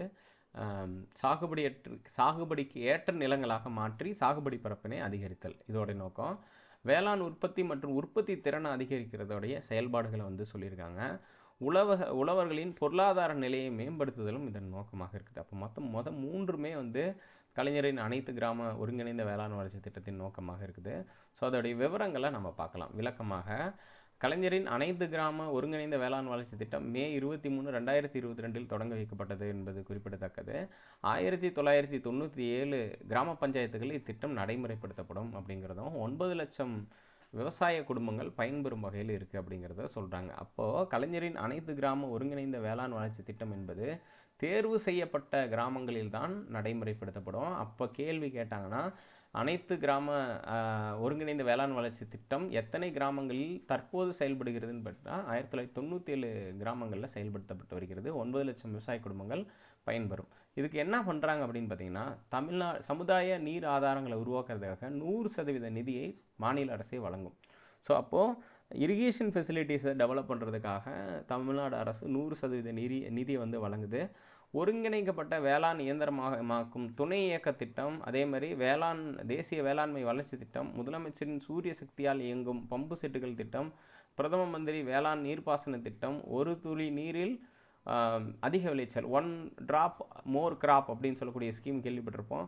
துணை நிலை நீர் மேலாண்மை திட்டம் ஆகிய ஒன்றிய அரசின் பங்களிப்பு திட்டங்கள் இதில் இருக்கிறத இதை வந்து இம்ப்ளிமெண்ட் பண்ணுறாங்க அப்படிங்கிறதும், அனைத்து இனங்களுக்கும் 100% மானியங்கள் வழங்கப்படும் அப்படிங்கிறதும் அரசு சொல்லியிருக்கிறது. ஸோ அப்போ 1997 வில்லேஜஸில் இதை வந்து இம்ப்ளிமெண்ட் பண்ண போகிறாங்க. ஸோ கலைஞரின் அனைத்து கிராம வேளாண் வளர்ச்சி திட்டத்தோடைய நோக்கம் அதுதான். சரிங்களா? So let's take up the question number 11. 11வது கேள்விக்கு வந்து போகிறோம். பின்வரும் கூற்றுகளை ஆராய்க. தமிழ்நாடு மாநில பெண்கள் கொள்கை 2024ஆம் ஆண்டு வெளியிடப்பட்டது. இது வந்து சரி. ஏன்னா இப்போ தான் இந்த வருஷம் தான் 2024 தான் வந்து வெளியிட்டிருக்கிறாங்க அப்படிங்கிறதையும், பெண்களுக்கு அதிகாரம் அளித்தலுக்கான தமிழ்நாடு மாநில கொள்கை 2001ஆம் ஆண்டு வெளியிடப்பட்டதுன்னு சொல்லியிருக்காங்க. இது தப்பு. சரிங்களா? ஏன்னு கேட்டால் ஒன்லி கரெக்ட். பெண்களுக்கு அதிகாரம் அளித்தலுக்கான தேசிய கொள்கை தான் வந்து பார்த்திங்கன்னா 2001ஆம் ஆண்டு அறிவிக்கப்பட்டது. அது மட்டும் இல்லாமல் the year of women empowerment, the national year of women empowerment, national policy on women empowerment ரெண்டுமே 2001 தான் வந்துச்சு. 2001 தான் வந்துச்சு. பெண்களுக்கு அதிகாரம் அளித்தலுக்கான மாநில கொள்கை அல்லது தேசிய கொள்கை வந்து வெளியிடப்பட்ட ஆண்டு 2001 என்று நம்ம குறிப்பிடலாம். ஸோ நெக்ஸ்ட் பார்த்திங்கன்னா விளக்கம் என்ன சொல்லுதுன்னா, தமிழகத்தில் மகளிர் நலனை மேம்படுத்தும் வகையில் சமூக நலன் மற்றும் மகளிர் உரிமை துறையால் தயாரிக்கப்பட்ட தமிழ்நாடு மாநில மகளிர் கொள்கை 2004 வெளியிடப்பட்டது பிப்ரவரி 21, 2024 வெளியிடப்பட்டாங்க.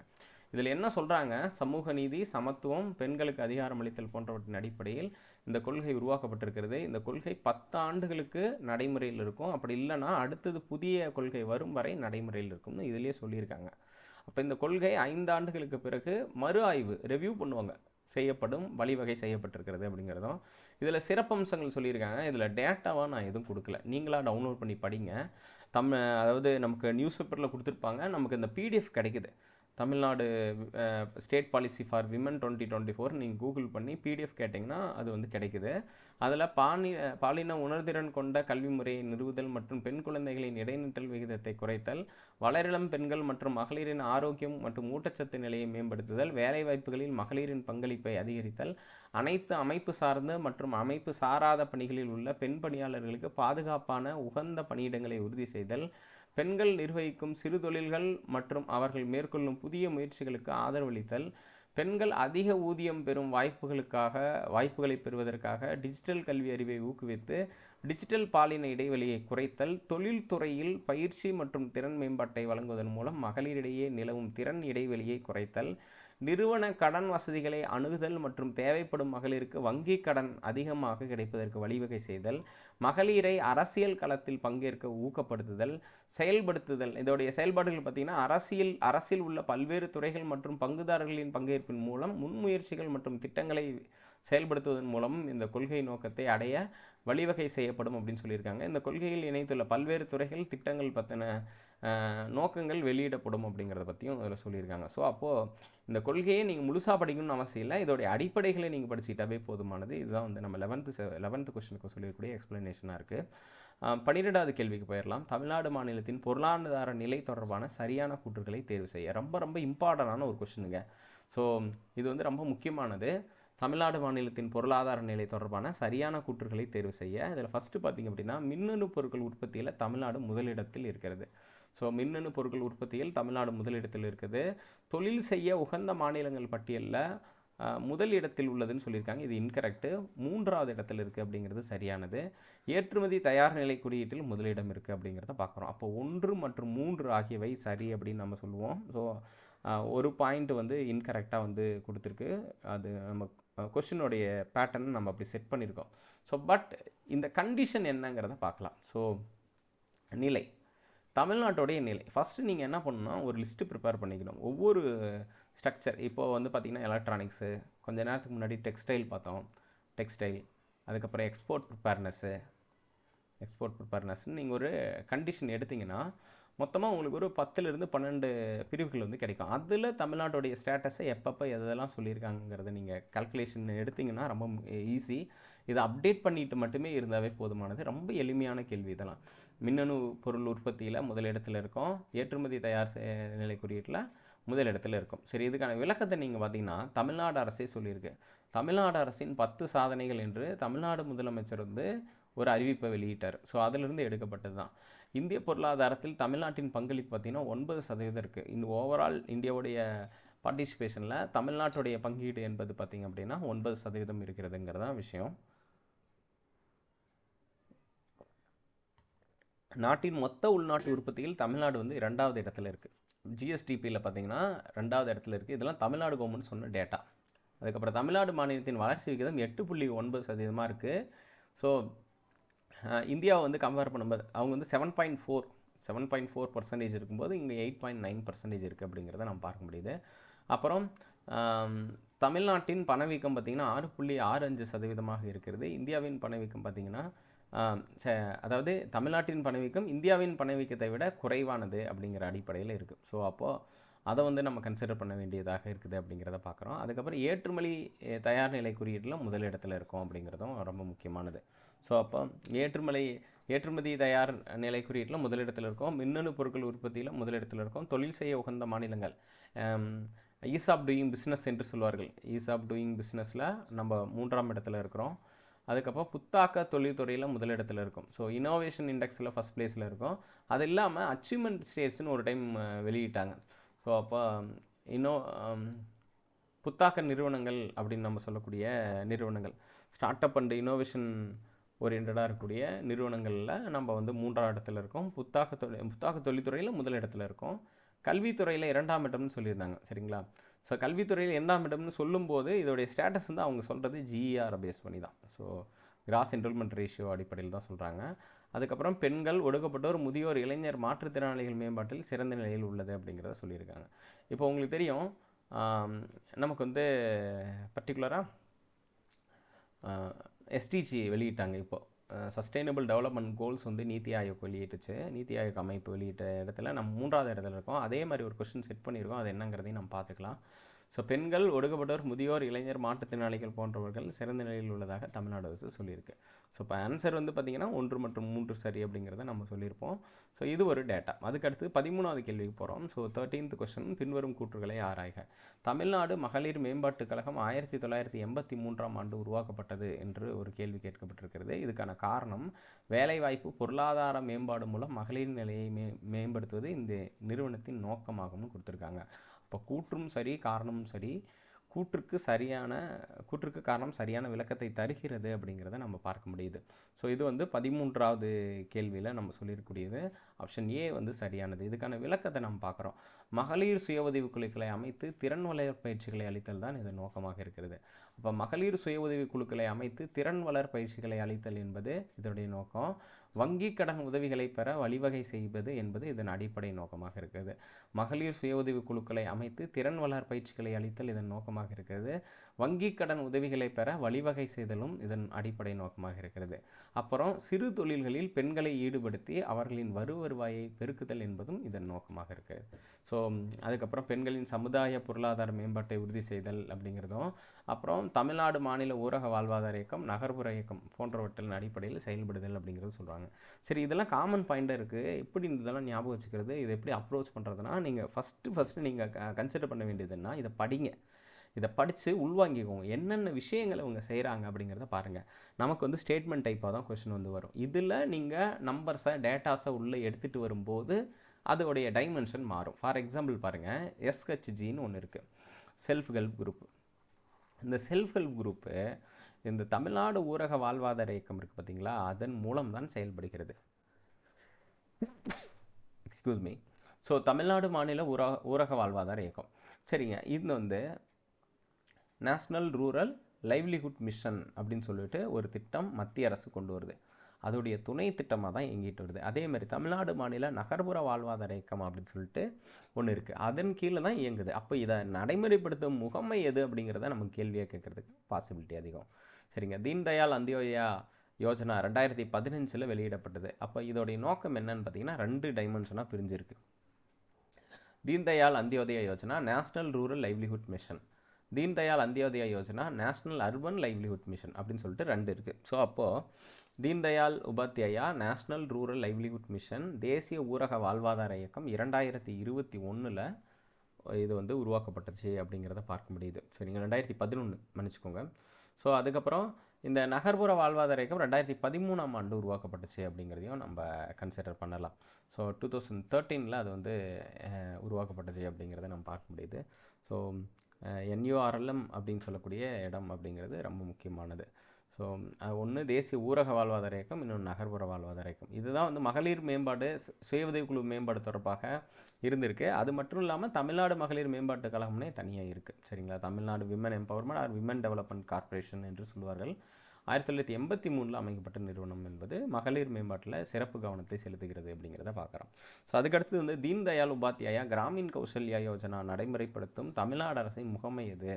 ஸோ இப்போ நம்ம கொஷின் வந்து கேட்கும்போது இன்ட்ரெஸ்டிங்காக கேட்குறாங்க. என்ன கொஷின் அப்படின்னா, இவங்க யூனியன் கவர்மெண்ட் ஸ்கீமை தமிழ்நாட்டில் இம்ப்ளிமெண்ட் பண்ணும்போது எந்த ஏஜென்சி அதை எடுத்து நடத்துது?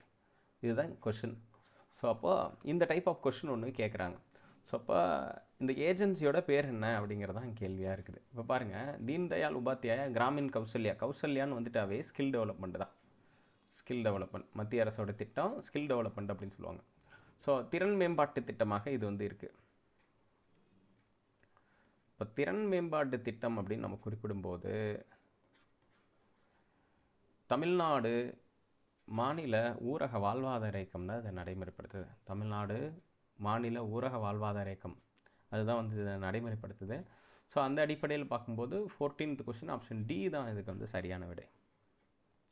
Option D is the correct answer. இதுக்கான விளக்கத்தை பார்க்கலாம். தீன்தயாள் உபாத்யாயா கிராமின் கௌசல்யா யோஜனா பார்த்தீங்கன்னா செப்டம்பர் 25, 2014 தோற்றுவிக்கப்பட்டது. ஸோ அப்போது இந்த 2014ஆம் ஆண்டு முதல் தமிழ்நாடு 2014 ஆண்டு முதல் தமிழ்நாடு ஊரக வாழ்வாதார இயக்கம், தமிழ்நாடு ஊரக வாழ்வாதார இயக்கத்தின் மூலம் இத்திட்டம் செயல்படுத்தப்பட்டு வருகிறது. அப்போது Tamil Nadu state rural livelihood mission அடிப்படையில் தான் இது வந்து நடைமுறைப்படுத்தப்பட்டு வருகிறது. இது என்ன பண்ணும், கிராமப்புற இளைஞர்களிடையே தேவைகளின் அடிப்படையில் குடும்ப வருமானத்தை விரிவுபடுத்தும் நோக்கத்துடன் தொழில் திறன் பெற விருப்பமுள்ளவர்களுக்கு ஏற்றவாறு பயிற்சி அளிக்கும். அப்போ ஏழை இளைஞர்களுக்கு அங்கீகரிக்கப்பட்ட நிறுவனங்களில் பயிற்சி அளித்து தனியார் நிறுவனங்களில் பணியமர்த்துவதை நோக்கமாக கொண்டது. அப்போது நமக்கு வந்து இந்த பர்டிகுலர் ஸ்கீம் வந்து பார்த்திங்கன்னா எகெயின் வந்து எம்ப்ளாய்மெண்ட் ஜென்ரேஷன் தான். ஸோ அப்போது வேலை வாய்ப்புகளை உருவாக்குறது தான் இதோட நோக்கமாக இருக்குது. ஸோ அந்த அடிப்படையில் தான் நம்ம இதை பார்க்குறோம். ஸோ அடிப்படையாக கொண்டிருப்பது அவர்களுக்கு தொடர்ந்து ஆலோசனை மற்றும் கண்காணிப்பு வழங்கிட வழிவகை செய்யப்பட்டுள்ளது அப்படிங்கிறத நம்ம பார்க்க முடியுது. ஸோ அதற்கடுத்து பார்த்திங்கன்னா 15th கொஸ்டின், பின்வரும் கூற்றுகளை ஆராய்க. வாழ்ந்து காட்டுவோம் திட்டம் பார்த்திங்கன்னா எப்போ அறிமுகம் செய்யப்பட்டுச்சு அப்படிங்கிற ஒரு கேள்வியும், அதுக்கப்புறம் இந்த திட்டத்திற்கு யார் வந்து நிதி உதவி கொடுக்குறாங்க, இது எப்படி வந்து நடைமுறைப்படுத்தப்படுது. ஸோ அப்போது இதோடைய செயல்பாடுகளை பற்றி நமக்கு வந்து கேள்விகள் வந்து கேட்கப்படுறாங்க.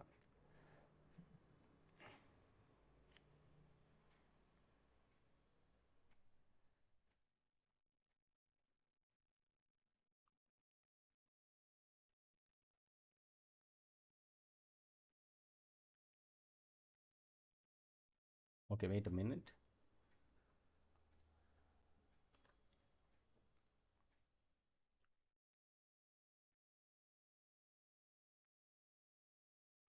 ஓகே, ஸோ 15th கொஸ்டின் பார்த்துருந்தோம். வாழ்ந்து காட்டுவோம் திட்டம் 2017ஆம் ஆண்டு வந்து தொடங்கப்பட்டது. ஸோ இந்த இடத்துல தப்பாக கொடுத்துருக்காங்க. உலக வங்கி நிதியுதவியுடன் இது வந்து செயல்படுத்தப்பட்டு வருகிறது. இதுக்கு முன்னாடி ஒரு பேர் இருந்துச்சு, தமிழ்நாடு ஊரக புத்தாக்க திட்டம்னு இருந்துச்சு. அதோட பேரை தான் வந்து வாழ்ந்து காட்டுவோம் திட்டம்னு சொல்லிட்டு ரீநேம் பண்ணியிருக்காங்க, மறுசீரமைப்பு செய்யப்பட்டது அப்படிங்கிறத சொல்லியிருக்காங்க. ஸோ அப்போ ரூரல் ரெஜுவினேஷன் ஸ்கீம் அப்படின்னு சொல்ல, தமிழ்நாடு ரூரல் ரெஜுவினேஷன் ஸ்கீம் அல்லது புத்தாக்க திட்டம் அப்படிங்கிறத நம்ம சொல்லுவோம். ஸோ அந்த அடிப்படையில் வருது. அப்போ 2 and 3 ஆர் கரெக்டு, 2 மற்றும் 3 ஆகியவை சரி அப்படின்னு வந்து சொல்லியிருப்பாங்க. ஸோ அந்த வடிவில் 15 பின்வரும் கூற்றுகளை ஆராய்க அடிப்படையில் ஆப்ஷன் பி வந்து சரியான விடை அப்படிங்கிறத நம்ம சொல்லலாம். ஸோ இதோட விளக்கம் பார்த்திங்கன்னா, வாழ்ந்து காட்டுவோம் திட்டம் எனப்படும் திட்டம் வந்து தமிழ்நாடு ஊரக புத்தாக்க திட்டமானது உலக வங்கி துணையுடன் தமிழ்நாட்டின் தேர்ந்தெடுக்கப்பட்ட வட்டாரங்களில் ஊரக நிறுவன மேம்பாடு, நிதியுதவியை அணுகும் வாய்ப்பு மற்றும் வேலைவாய்ப்புகளை ஏற்படுத்துதல் வழியாக ஊரக சமூகங்களை மேம்படுத்தி அதனால் செல்வ வளத்தை பெருக்குவதன் மூலம் வறுமை ஒழிப்பை தாண்டிய மேம்படுத்தப்பட்ட நுட்பங்களை பயன்படுத்தி ஊரகப் பகுதிகளில் மாற்றத்தை ஏற்படுத்துவதை நோக்கமாக கொண்டது. சரிங்களா? ஸோ இது வந்து அரசே சொல்லியிருக்கக்கூடியது, இதோட அப்ஜெக்டிவ். ஸோ அந்த அடிப்படையில் நாம் பார்க்கும்போது வாழ்ந்து காட்டும் திட்டத்தோடைய நோக்கம் என்ன அப்படின்னு பார்த்தீங்கன்னா, வறுமை ஒழிப்பு. ஸோ வறுமை ஒழிப்பு திட்டமாக இருக்குது. வறுமை ஒழிப்புங்கிறது நம்ம சப்ஜெக்ட் தான், இந்த பர்டிகுலர் சப்ஜெக்ட் தான். இந்த சப்ஜெக்டில் சொல்லியிருக்கூடிய ரொம்ப முக்கியத்துவம் வாய்ந்த விஷயங்கள் இதில் இடம்பெறுது அப்படிங்கிறத நம்ம பார்க்க முடியுது.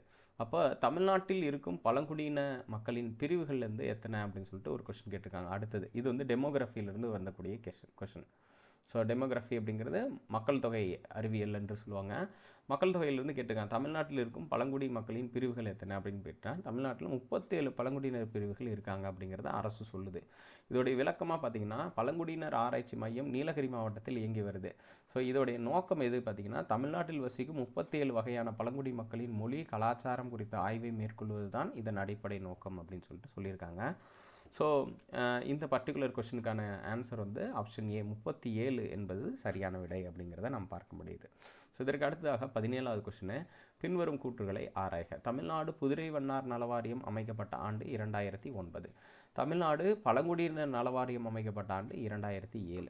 ஸோ அப்போது 2 விஷயங்களை சொல்லியிருக்கோம். ஒன்று பார்த்தீங்கன்னா பழங்குடியினர் நலவாரியம், இன்னொன்று பார்த்தீங்கன்னா புதுரை வண்ணார் நலவாரியம். நமக்கு சிலபஸில் விளிம்பு நிலை மக்கள்னு ஒரு டாபிக் கொடுத்துருந்தாங்க. ஸோ அப்போ அந்த விளிம்பு நிலை மக்கள் அப்படின்னு சொல்கிறது இவங்க தான். ஸோ எளிய பின்புலத்தில் இருக்கக்கூடிய மக்கள், அவங்களுடைய வாழ்வியல் மேம்பாட்டிற்காக நலவாரியங்களை அரசு அமைத்து வருகிறது. ஸோ அந்த அடிப்படையில் தான் தமிழ்நாடு புதுரை வண்ணார் நலவாரியம் 2009லையும் தமிழ்நாடு பழங்குடியினர் நலவாரியம் பார்த்திங்க அப்படின்னா 2007லையும் உருவாக்கப்பட்டது அப்படிங்கிறத பார்க்குறோம். ஸோ இந்த மாதிரியான விஷயங்கள் இருக்குது. நம்ம நேஷ்னல் லெவலில் பார்த்திங்கன்னா national commission for SC, national commission for ST என்ற அமைப்புகள்லாம் இருக்குது. ஸோ அப்போது இது பார்த்திங்கன்னா 65th அமெண்ட்மெண்ட் 1990ல் வந்து க்ரியேட் பண்ணியிருப்பாங்க. அப்புறம் 89th அமெண்ட்மெண்ட் 2003ல் வந்து செப்பரேட் ஏஜென்சியாக பிரிச்சிருப்பாங்க. ஸோ ஆர்டிகல் 338 என்சிஎஸ்சி பற்றியும், அதேமாதிரி 338A என்சிஎஸ்டி பற்றியும், நேஷ்னல் கமிஷன் ஃபார் ஷெட்யூல் ட்ரைபை பற்றியும், 338B வந்து நேஷ்னல் கமிஷன் ஃபார் ஓபிசி பற்றியும் சொல்லக்கூடியது. நம்ம ஆல்ரெடி இந்தியன் பாலிட்டியில் நீங்கள் படிச்சிருப்பீங்க. ஸோ அதே மாதிரி தான் இது வந்து பெரிய ஏஜென்சி, ஆனால் வந்து தமிழ்நாடுக்குள்ளார நலவாரியங்களை அமைக்கிறாங்க. இது எப்படி செயல்படுதுன்னு பார்க்கலாம். ஸோ இது இல்லாமல் கூடுதல் பாயிண்ட்டுங்க ஒன்று பாருங்கள், பழங்குடியினர் நல இயக்குநரகம்னு ஒன்று இருக்குது. ஸோ நல வாரியம் இல்லாமல் டைரக்டரேட் ஒன்று இருக்குது. So directorate for the welfare of schedule tribe அப்படின்னு சொல்லி ஒன்று இருக்குது. அது முந்தைய இயக்குநரத்துலேருந்து பிரிக்கப்படுது. இப்போ ஏப்ரல் 1 2000 பிரிக்கிறாங்க. பிரிச்சுட்டு அது ஒரு சுயதீன அழகாக முழுமையுடன் செயல்படுகிறது அப்படிங்கிறத பார்க்க முடியுது. ஸோ சுயதீன அழகு முகமையாக செயல்படுகிறது அப்படிங்கிறத நாம் பார்க்குறோம். ஸோ அந்த அடிப்படையில் பார்த்திங்கன்னா ஜிஓ நம்பர் 1 வெளியிடுறாங்க. அதன் அடிப்படையில் 2017 முதல் சுதந்திரமான அமைப்பாக இயங்குகிறது என்று அரசு வந்து சொல்லியிருக்கு. ஸோ அதுக்கடுத்து இதில் என்ன பண்ணுறாங்க, இத்துறையின் மூலம் பல்வேறு புதுமையான திட்டங்கள் செயல்படுத்தப்பட்டு வருகிறது.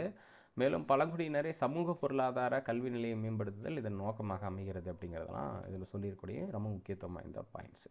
ஸோ அதுக்கடுத்து பார்த்திங்கன்னா பின்வரும் கூற்றுகளை ஆராய்க.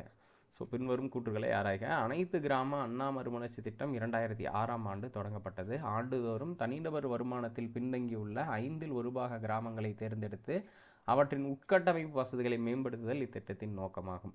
இப்போ ரெண்டுமே கரெக்டு, கூற்றும் சரி காரணமும் சரி. மேலும் கூற்றுக்கு சரியான விளக்கத்தை தருகிறது அப்படின்னு வந்து நம்ம குறிப்பிடலாம். சரிங்க, என்ன சொல்கிறாங்க இந்த இடத்துல? பின்வரும் கூற்றுக்களை ஆராய்கள். அனைத்து கிராம அண்ணா மறுமலர்ச்சி திட்டம் 2006 ஸ்டார்ட் பண்ணுறாங்க. சரி, ஓகே. இதோட வேலை என்ன? ஆனுவலில் தனிநபர் வருமானம் பிசிஐயில் பர் கேபிட்டா இன்கமில் குறைவாக இருக்கக்கூடிய ஒரு கிராமத்தை தேர்ந்தெடுத்து 5 1 பாக கிராமங்களை தேர்ந்தெடுத்துக்கிறாங்க. அவற்றின் உட்கட்டமைப்பு வசதிகளை மேம்படுத்துதல் இத்திட்டத்தின் நோக்கம்னு சொல்கிறாங்க. கூற்றும் காரணம் சரி, அவருக்கு சரியான விளக்கத்தை அளிக்கிறதுங்கிறத பார்க்குறோம். ஸோ இதோடைய விளக்கமாக நாம் பார்க்கும்போது அனைத்து கிராம அண்ணா மறுமலர்ச்சி திட்டத்துடைய செகண்ட் போர்ஷன் பார்த்திங்கன்னா 2021 வருது. அப்போ ஃபஸ்ட்டு பார்த்திங்கன்னா இந்த 2006 அப்படின்னு நம்ம சொல்லியிருந்தோம். ஸோ 2006 வந்தது ஃபஸ்ட் எடிஷனு. செகண்ட் எடிஷன் பார்த்திங்க அப்படின்னா 2021-22 வருது. இது என்ன பண்ணுது? நிதி ஒதுக்கீடு செய்யுது. எப்படி நிதி ஒதுக்கீடு செய்யுதுங்கிறத கொஸ்டின்லேயே சொல்லிட்டோம். 5 1 பாக கிராமங்களை தேர்ந்தெடுக்கும், அதாவது 20% கிராமங்களை தேர்ந்தெடுக்கும். பெர் கேபிட்டா இன்கமில் அவங்க பின்தங்கி இருக்கக்கூடியதாக இருக்கும். ஸோ அந்த அடிப்படையில் நீர்நிலை பராமரிக்கும் 30%, வீதி சாலைகள் பராமரிப்புக்கு 25%, பள்ளி உட்கட்டுமானத்துக்கு 15%, அல்லது பள்ளி உட்கட்டுமானம், லைப்ரரி, இன்ஃப்ராஸ்ட்ரக்சர் அந்த மாதிரி இருக்கிறதுக்கும், சமத்துவ மயானம் மற்றும் பசுமை கிராமத்திற்காக 10% நிதியும், கிராம வாழ்வாதாரத்துக்கு 10%, சந்தை வசதிகளை ஏற்படுத்தி கொடுத்ததில் ஒரு 10% சொல்லிட்டு நிதி அவங்க ஸ்ப்ளிட் பண்ணுறாங்க அப்படிங்கிறத நம்ம பார்க்க முடியுது. ஸோ அந்த அடிப்படையில் பார்க்குறோம். ஸோ 55, 60, 70, 30, 100% வந்து நிதி வந்து ஒதுக்கீடு செய்யப்படுகிறது. இந்த என்ன பண்ணுவாங்க? 5 இயருக்கு வந்து இதை வந்து இம்ப்ளிமெண்ட் பண்ணுவாங்க அப்படிங்கிறது தான் சொல்லப்பட்டிருக்குல்ல, ரொம்ப முக்கியமானது. ஸோ இதுக்கு அடுத்து பார்த்திங்கன்னா அடுத்த கொஸ்டின் போகலாம். 2011 மக்கள் தொகை கணக்கீட்டின் அடிப்படையில் தமிழ்நாட்டில் உள்ள ஆதி திராவிடர் மற்றும் பழங்குடியினரின் சதவீதம் எவ்வளவு? சரிங்க, இது வந்து நமக்கு பாலிசி நோட்டில் சொல்லியிருந்த தகவல். நம்ம டெக்ஸ்ட் புக்கில் இருக்கிற தகவல் கொஞ்சம் முன்ன பின்ன இருக்கலாம். நான் அதில் எந்த இடத்துலையும் நான் டிபேட் பண்ணல. The data was being taken from the policy note of Tamil Nadu. Policy note of Adi Dravida and Scheduled Tribe. So Adi Dravidar மற்றும் பழங்குடியினர் கொள்கை விளக்க குறிப்பேட்டிலேருந்து இந்த டேட்டாவை நான் எடுத்திருக்கிறேன். இதில் என்ன சொல்கிறாங்க? Option A 20.1%, 20.1%. அதிலிருந்து 20.1% வந்து ஆதி திராவிடரும், 1.17% என்பது பழங்குடியினரும் தமிழ்நாட்டில் வசித்து வருகிறார்கள் என்பது டேட்டா சொல்லுது. Question number 19. இது என்ன பண்ணுது? தமிழ்நாடு மாநிலத்தின் மொத்த எழுத்தறி விகிதம் 80.09% இருக்குது. ஆதி திராவிடருடைய எழுத்தறி விகிதம் 73.26% இருக்குது அப்படிங்கிற கூடுதல் தகவல்கள்லாம் கொடுக்கப்படுது. ஸோ அதுக்கு அடுத்ததாக 20வது கொஸ்டின், இதுவுமே ரொம்ப ரொம்ப இம்பார்ட்டண்டான கொஸ்டின்.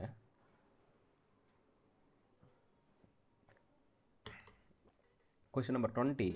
தமிழ்நாடு அரசு சார்பாக சாதி வேறுபாடுகள் அல்லாத மயானங்களை கொண்டிருக்கும் சிற்றூர்களுக்கு வழங்கப்படும் பரிசு தொகை எவ்வளவு? ஸோ அப்போது சாதி வேறுபாடுகள் அல்லாத சமத்துவ மயானங்களை யார் அமைச்சிருக்காங்க? சமத்துவ மயானங்களை அமைக்கக்கூடிய கிராமங்களுக்கு பரிசு தொகை வழங்கப்படும்னு அரசு அறிவித்தது. இந்த பரிசு தொகை எவ்வளவு அப்படிங்கிறதான் கேள்வி. சரிங்களா, அந்த பரிசு தொகை 10 லட்சம் ரூபாய்.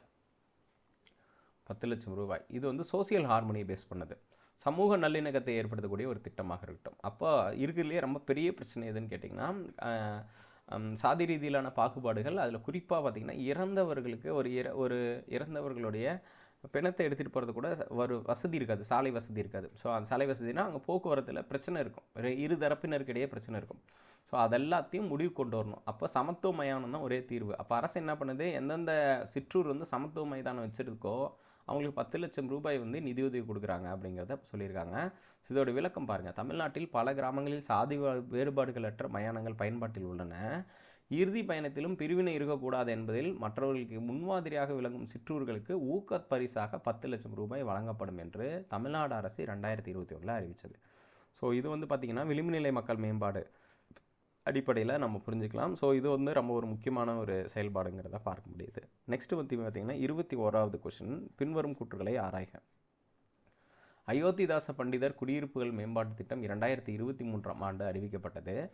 நகர்ப்புறம் மற்றும் ஊராட்சி பகுதிகளில் ஆதிதிராவிடர் குடியிருப்புகளில் அடிப்படை வசதிகளை மேம்படுத்துதல் இத்திட்டத்தின் நோக்கம்னு சொல்கிறாங்க. ஸோ நகர்ப்புறம் மற்றும் ஊரக பகுதிகளில் ஆதிதிராவிடர் குடியிருப்புகளில் அடிப்படை வசதிகளை மேம்படுத்துதல் இத்திட்டத்தின் நோக்கமாகும். இத்திட்டத்திற்காக தமிழ்நாடு அரசு 1500 கோடி ரூபாய் நிதி ஒதுக்கீடு செய்திருக்கிறது அப்படிங்கிறத சொல்லியிருக்காங்க. இதில் ஒரு பாயிண்ட் மட்டும் தப்பு. தமிழ்நாடு அரசு 1000 கோடி ரூபாய் வந்து ஒதுக்கீடு செய்யப்பட்டிருக்கிறது. ஸோ சிமிலர் கொஷின் நமக்கு வந்து ஒன்று கேட்டிருக்காங்க. என்ன கேட்டாங்க? குரூப் 4ல் கேட்டாங்க. 2023ஆம் ஆண்டு ஆதிதிராவிடர் மற்றும் பழங்குடியினர் நலத்துறை எவ்வளவு நிதி ஒதுக்கீடு செஞ்சுருக்குங்கிறத கேட்டிருந்தாங்க. ஸோ அந்த மாதிரி அதில் பர்டிகுலராக பார்த்தீங்கன்னா அயோத்திதாச பண்டிதர் குடியிருப்புகள் மேம்பாட்டு திட்டம்னு ஒன்று இருக்குது. அதுக்கு 1000 கோடி ரூபாய் ஒதுக்கீடு செஞ்சுருக்காங்க. ஸோ அப்போ அதனால் 1 மற்றும் 2 ஆகியவை சரி. ஆப்ஷன் ஏ 1 மற்றும் 2 ஆகியவை சரி அப்படிங்கிறத நாம் பார்க்க முடிகிறது. Question number 21. Option A is the correct answer. விளக்கம் பார்த்தீங்க அப்படின்னா அயோத்திதாச பண்டிதர் குடியிருப்புகள் மேம்பாட்டு திட்டம் 2023-24ஆம் ஆண்டு தமிழ்நாடு பட்ஜெட்டில் அறிவிக்கப்பட்டது. 2023 தான் அறிவிக்கிறாங்க. 2023 ஊரகம் மற்றும் நகர்ப்புற பகுதியில் ஆதிதிராவிட குடியிருப்புகளில் அடிப்படை வசதிகளை உறுதி செய்து முழுமையான சமூக பொருளாதார வளர்ச்சியை ஏற்படுத்த அயோத்திதாச பண்டிதர் குடியிருப்பு மேம்பாட்டு திட்டம் நடைமுறைப்படுத்தப்படுகிறது. இதோடைய நோக்கத்தை சொல்லிட்டாங்க. தமிழ்நாடு அரசு இதற்காக 1000 கோடி ரூபாய் நிதியை ஒதுக்கியிருக்கிறது. ஆண்டுக்கு 200 கோடி என்ற அடிப்படையில் நிதியை வந்து விடுவித்து நடைமுறைப்படுத்த உள்ளது அப்படிங்கிறத சொல்லியிருக்காங்க. ஸோ அப்போ இந்த திட்டத்தோடைய நோக்கம், அடிப்படை நோக்கம் இதுதான் அப்படிங்கிறத நம்ம பார்க்குறோம். ஸோ அதுக்கடுத்து வந்து 22வது கேள்வி, கொஸ்டின் நம்பர் 22. பிரதான் மந்திரி அனுசுஜித் அபியுதய் யோஜனா திட்டத்தின் நோக்கம் என்ன? சரிங்களா? கேள்வி உள்வாங்கலாம். பிரதான் மந்திரி அனுசுஜித் ஜதி அபியுதத் யோஜனா அப்படிங்கிறது அதோட பேர் என்ன? இதை ஷார்ட்டாக பிஎம் அஜய்ன்னு சொல்லுவாங்க. பிஎம் அஜய் அப்படின்னு சொல்லக்கூடிய திட்டம். நீங்கள் பிஎம் அஜய் யூபிஎஸ்சி அப்படின்னு கூகுள் பண்ணிங்க அப்படின்னா உங்களுக்கு இந்த டேட்டா வந்து கிடைக்கும். ஸோ இதில் பார்த்திங்க அப்படின்னா இதோடைய நோக்கம் ஆதி திராவிட மக்கள் முன்னேற்றங்கிறது தான் இந்த திட்டத்தின் நோக்கம் அப்படிங்கிறத பார்க்குறோம். ஸோ பர்டிகுலராக 3 மட்டும் சரி. பெண்கள் சமூக பொருளாதார மேம்பாடும் முதியோர் சமூக பாதுகாப்பு இதோட தொடர்பற்ற திட்டங்கள். சரி, இது எப்படி நடைமுறைப்படுத்தப்படுதுன்னு பார்க்குறோம். இதில் பாருங்கள், பிரதான் மந்திரி அனுசுஜித் ஜதி அபியுதய் யோஜனா, இதை தான் பிஎம் அஜய்ன்னு சொல்கிறாங்க. திட்டம் பிரதம மந்திரி ஆதி திராவிட மக்கள் முன்னேற்ற திட்டம் என்றும் அழைக்கப்படும். ஸோ இந்த திட்டம் மத்திய அரசின் 3 திட்டங்களை இணைத்து 2021 தான் வெளியிட்டிருக்காங்க. 2021 வெளியிடப்பட்ட இந்த திட்டம் பிரதம மந்திரியின் முன்னோடி கிராம திட்டம், ஆதி திராவிடர் துணை திட்டங்கள் மற்றும் மத்திய அரசு நிதியுதவி வழங்கும் திட்டம், பாபு ஜெகஜீவன் ராம் வீடு கட்டும் திட்டம் ஆகியவற்றை ஒருங்கிணைத்து கொண்டு வந்திருக்காங்க. ஸோ அப்போது பிரதான் மந்திரி ஆதர்ஸ் கிராம் யோஜனா அப்படின்னு ஒரு ஸ்கீம் இருக்குது. ஸோ ஆதர்ஸ் மாதிரி கிராமம், மாடல் வில்லேஜஸை வந்து கிரியேட் பண்ணுறது அப்படின்னு சொல்லுவாங்க. So authors gram Yojana Adi Dravidar துணை திட்டத்திற்கான மத்திய அரசு நிதி உதவி வழங்கும் திட்டமாக இது வந்து அறிவிக்கப்பட்டிருக்கிறது.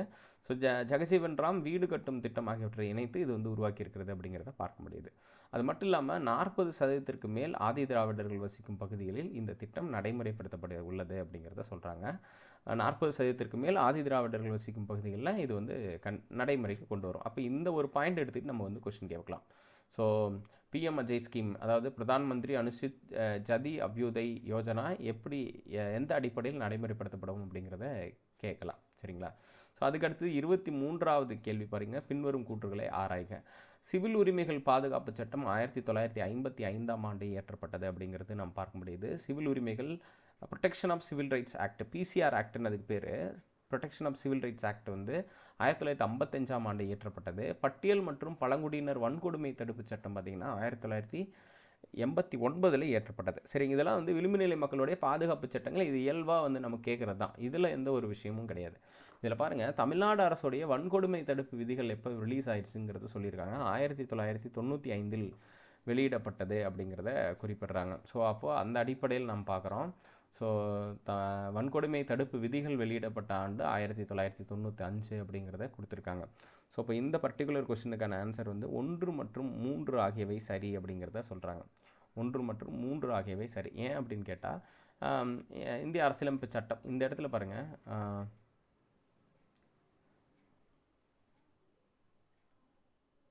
எஸ் இதுவுமே கரெக்டு தான். ஷெட்யூல் காஸ்ட், ஷெட்யூல் ட்ரைபு, பட்டியல் மற்றும் பழங்குடியினர் வன்கொடுமை தடுப்பு சட்டம் வந்து 1989 இயற்றப்பட்டதான். சரிங்களா?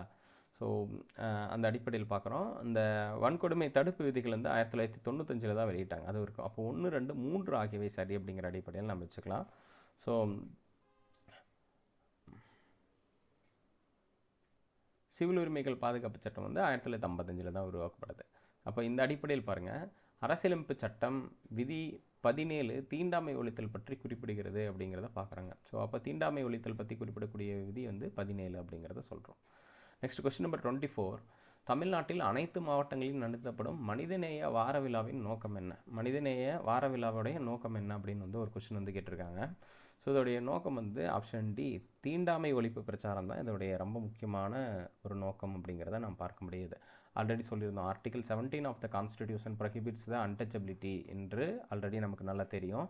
ஸோ இதோடைய விளக்கம் பார்த்திங்க அப்படின்னா, தமிழ்நாட்டில் ஆண்டுதோறும் அனைத்து மாவட்டங்களிலும் மனிதநேய வார விழா அனுசரிக்கப்படும். குறிப்பிட்ட டைமில், அதாவது ஜனவரி 24லேருந்து ஜனவரி 30 அந்த மாதிரி அவங்க அனுசரிப்பாங்க.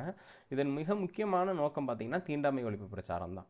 ஸோ மனிதநேய வார விழா என்பது ஆதி திராவிடர் மற்றும் பழங்குடியினர் நலத்துறையால் வந்து நடத்தப்படுகிறது. இந்த விழாவிற்காக மாவட்ட அளவில் 50,000 ரூபாயும் மாநில அளவில் 1 லட்சமும் நிதி வழங்கப்படும் அப்படிங்கிறதையும் சொல்லியிருப்பாங்க. ஸோ அந்த அடிப்படையில் தான் நம்ம புரிஞ்சுக்கிறோம். கொஸ்டின் நம்பர் 24க்கு வந்து பார்த்திங்கன்னா தீண்டாமை ஒழிப்பு பிரச்சாரங்கிறது தான் விஷயம். அதாவது மனிதநேய வார விழா என்பது தீண்டாமை ஒழிப்பு பிரச்சாரத்தை நடைமுறைப்படுத்துவதற்கான ஒரு விழா. மாநிலம் மற்றும் மாவட்ட அளவில் இந்த விழாக்கள் வந்து அனுசரிக்கப்படுகிறது என்பதை பார்க்க முடிகிறது. ஸோ அதுக்கடுத்தது 25வது கொஸ்டின், பின்வரும் கூற்றுகளை ஆராய்க. மத்திய அரசு ஏகலைவா உண்டு உறைவிட பள்ளி திட்டத்தை 1997ஆம் ஆண்டு அறிமுகம் செய்தது. மத்திய அரசு ஏகலைவா உண்டு உறைவிட பள்ளி திட்டத்தை 1997ஆம் ஆண்டு அறிமுகம் செய்தது. தமிழ்நாட்டில் 8 இடங்களில் ஏகலைவா உண்டு உறைவிட பள்ளிகள் நிறுவப்பட்டுள்ளது அப்படிங்கிறத குறிப்பிட்டிருக்காங்க. ஸோ அப்போது பின்வரும் கூற்றுகளை ஆராய்க அடிப்படையில் மத்திய அரசு ஏகலைவா உண்டு உறைவிட பள்ளி திட்டத்தை 1997 அறிமுகம் செய்தது. 8 இடங்களில் ஏகலைவா உண்டு உறைவிட பள்ளிகள் நிறுவப்பட்டிருக்கிறது அப்படிங்கிறத சொல்கிறாங்க. இரண்டுமே சரிதான். 1 மற்றும் 2 ஆகியவை சரி. இதோடைய விளக்கம் பாருங்கள். பழங்குடியினர் கல்வி நிலையை மேம்படுத்தும் விதமாக ஏகலைவா உண்டு உறைவிட பள்ளி திட்டம் 1997ஆம் ஆண்டு நடைமுறைப்படுத்தப்பட்டு வருகிறது. அப்போது பழங்குடியினர் கல்வி நிலையை மேம்படுத்தும் விதமாக ஏகலைவா உண்டு உறைவிட பள்ளி திட்டம் வந்து 1997 முதல் நடைமுறைப்படுத்தப்பட்டு வருகிறது. 6 முதல் 12ஆம் வகுப்பு வரை உள்ள மாணவர்களுக்கு இந்த பள்ளிகள் செயல்பட்டு வருகின்றன அப்படிங்கிறதையும் பார்க்க முடிகிறது. 6 முதல் 12ஆம் வகுப்பு வரை உள்ள மாணவர்களுக்கு இந்த பள்ளிகள் வந்து செயல்பட்டு வருகிறது அப்படிங்கிறத பார்க்க முடியுது. பழங்குடியினரின் கல்வி நிலையை மேம்படுத்தும் விதமாக ஏகலைவா உண்டு உறைவிட பள்ளி திட்டம் 1997 முதல் நடைமுறையில் இருக்குது அப்படிங்கிறத பார்க்க முடியுது. நெக்ஸ்ட் பார்த்தீங்கன்னா, கள்ளக்குறிச்சி, சேலம், நீலகிரி, நாமக்கல், திருவண்ணாமலை, திருப்பத்தூர், செங்கல்பட்டு மற்றும் சேலம் ஆகிய 8 இடங்களில் ஏகலைவா பள்ளிகள் உள்ளன அப்படிங்கிறதும் தமிழ்நாடோட அறிக்கை, அதாவது கொள்கை விளக்க குறிப்பேடுகளில் குறிப்பிட்டிருக்கேன். அப்போ ஏகலைவா பள்ளிகள் அப்படிங்கிறது ஷெட்யூல் ட்ரைபுடைய முன்னேற்றத்துக்காக உருவாக்கப்பட்ட பள்ளி அப்படிங்கிறதும் 6லேருந்து 12th வரைக்கும் இருக்கக்கூடிய இந்த ஸ்கூலு மத்திய அரசோடைய நிதியுதவியில் செயல்படுத்தப்படுகிறது. இந்தியா முழுவதும் ஒரு 340க்கும் மேற்பட்ட இடங்களில் அமைஞ்சிருக்கு. தமிழ்நாட்டில் 8 இடங்களில் ஏகலைவா பள்ளிகள் நிறுவப்பட்டுள்ளது. நெக்ஸ்ட் பார்த்தீங்கன்னா 26வது கேள்வி, பின்வரும் கூற்றுகளை ஆராய்க. என்ன கேள்வினா, தமிழ்நாடு நகர்ப்புற மேம்பாட்டு வாரியம் 1970ஆம் ஆண்டு நிறுவப்பட்டது அப்படிங்கிறதும் 1994ஆம் ஆண்டு இந்த வாரியத்தின் செயல்பாடுகள் மாநிலம் முழுவதும் விரிவாக்கம் செய்யப்பட்டிருக்கிறது அப்படிங்கிறதையும் சொல்லியிருக்காங்க. ஸோ அப்போ இந்த நகர்ப்புற மேம்பாட்டு வாரியம் எப்படி உருவாக்கப்பட்டது, அதோடைய செயல்பாடுகள் எப்படி மாநிலம் முழுவதும் விரிவாக்கம் செய்யப்பட்டது அப்படிங்கிறத குறித்து நம்ம தெளிவாக பார்க்க போகிறோம். ஸோ அதற்காக இந்த பர்டிகுலர் கேள்வி பார்த்திங்கன்னா, தமிழ்நாடு நகர்ப்புற மேம்பாட்டு வாரியம் உருவாக்கப்பட்ட ஆண்டு 1970 தான். சரிங்களா, அதில் எந்த டவுட்டும் கிடையாது. சென்னையில் தான் இது வந்து உருவாக்குறாங்க. 1 மட்டும் சரி. இது எப்படி விரிவாக்கம் செய்யப்பட்டதை விளக்கத்தில் நாம் பார்க்கலாம்.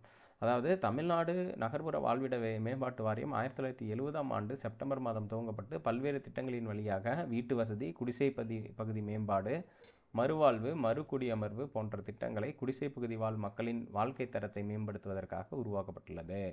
வாரியம் துவக்கத்தில் சென்னையில் மட்டும் தனது பணிகளை செயல்படுத்திக் கொண்டிருந்த நிலையில் 1984ஆம் ஆண்டு தனது பணிகளை விரிவாக்கம் செய்தது. அப்போ 84ல் தான் விரிவாக்கம் செஞ்சுருக்காங்க. 1984ல் பண்ணியிருக்காங்க. ஸோ அப்போ அந்த அடிப்படையில் 1 மட்டும் சரின்னு நம்ம குறிப்பிட்றோம். தமிழ்நாடு நகர்ப்புற வாழ்விட மேம்பாட்டு வாரியம் ஏழையின் சிரிப்பில் இறைவனை காண்போம் என்ற உயரிய நோக்கத்தினை கொண்டதாக இருக்கிறது. குடிசை பகுதியில் வாழும் மக்களின் வாழ்க்கை தரம் மற்றும் ஆரோக்கியமான சுற்றுச்சூழலை நிலைநாட்டவும், குடிசை வாழ் மக்கள் வாழும் இடத்தில் அடுக்குமாடி குடியிருப்புகளை ஏற்படுத்துவதும் இதன் நோக்கமாக இருக்கிறது. ஸோ அந்த அடிப்படையில் பார்க்கும்போது அடிப்படை வசதிகளுடன் கூடிய மேம்படுத்தப்பட்ட மனைகள், மறுவாழ்வு மற்றும் மறுகுடியிருப்பு திட்டங்களை வந்து செயல்படுத்தி வருகிறது அப்படிங்கிறத பார்க்குறோம். ஸோ இதோடைய நிகழ்வுகள் எடுத்துக்கலாம். இது வந்து தமிழ்நாடு கவர்மெண்ட் வெப்சைட்லேயே தான் கொடுத்துருக்காங்க. தமிழ்நாடு குடிசை மாற்று வாரியம் 1971 அமைக்கப்பட்டது. இதுக்கான சட்டம் வந்து 70ல் அமைக்கப்பட்டது. இதுக்கான சட்டம் 71ல் வருது. சென்னை நகரில் அடுக்குமாடி குடியிருப்புகள் மற்றும் மனை உரிமை அற்ற குடிசை பணிகள் துவங்கப்பட்ட ஆண்டு 1971.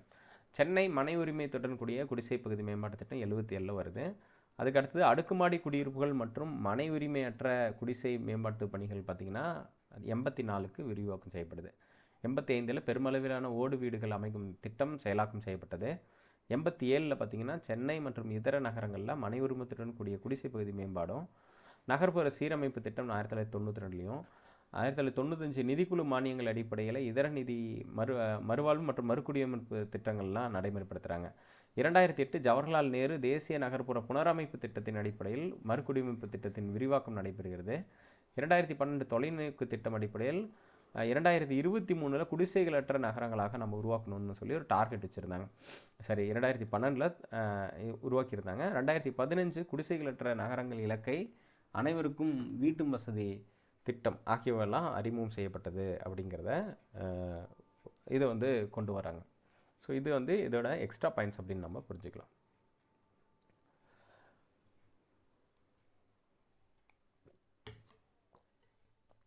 நெக்ஸ்ட் அடுத்த கேள்வி வந்து பொறுத்துக வடிவில் கேட்டிருக்காங்க. பொறுத்துக வடிவில் குழந்தைகள் பாதுகாப்பு 1098, முதியோர் பாதுகாப்பு 14567 குரூப் 1ல் கேட்டாங்க. பெண்கள் பாதுகாப்பு 1091 அல்லது 181, இதெல்லாம் வந்து பெண்கள் பாதுகாப்பு. கர்ப்பிணி பெண்கள் பாதுகாப்பு 102. இந்த டோல் ஃப்ரீ நம்பரை 2024 தமிழ்நாடு ஹெல்த் மினிஸ்ட்ரி வந்து அறிமுகம் செய்தது. சரிங்களா, தமிழ்நாடு மக்கள் நல்வாழ்வுத்துறை மருத்துவம் மற்றும் மக்கள் நல்வாழ்வுத்துறை அமைச்சகம் வந்து வெளியிட்டுச்சு. 102 என்பது கர்ப்பிணி பெண்கள் பாதுகாப்பிற்காக அறிமுகம் செய்யப்பட்ட ஒரு டோல் ஃப்ரீ நம்பர் அப்படின்னு சொல்லலாம். இந்த நம்பர்ஸை பார்த்தாவே நம்மளால் ஈஸியாக சொல்ல முடியும். ஸோ அப்போ நம்ம என்ன குறிப்பிடலாம், 2314 அப்படின்னு சொல்லக்கூடிய option B is the correct answer.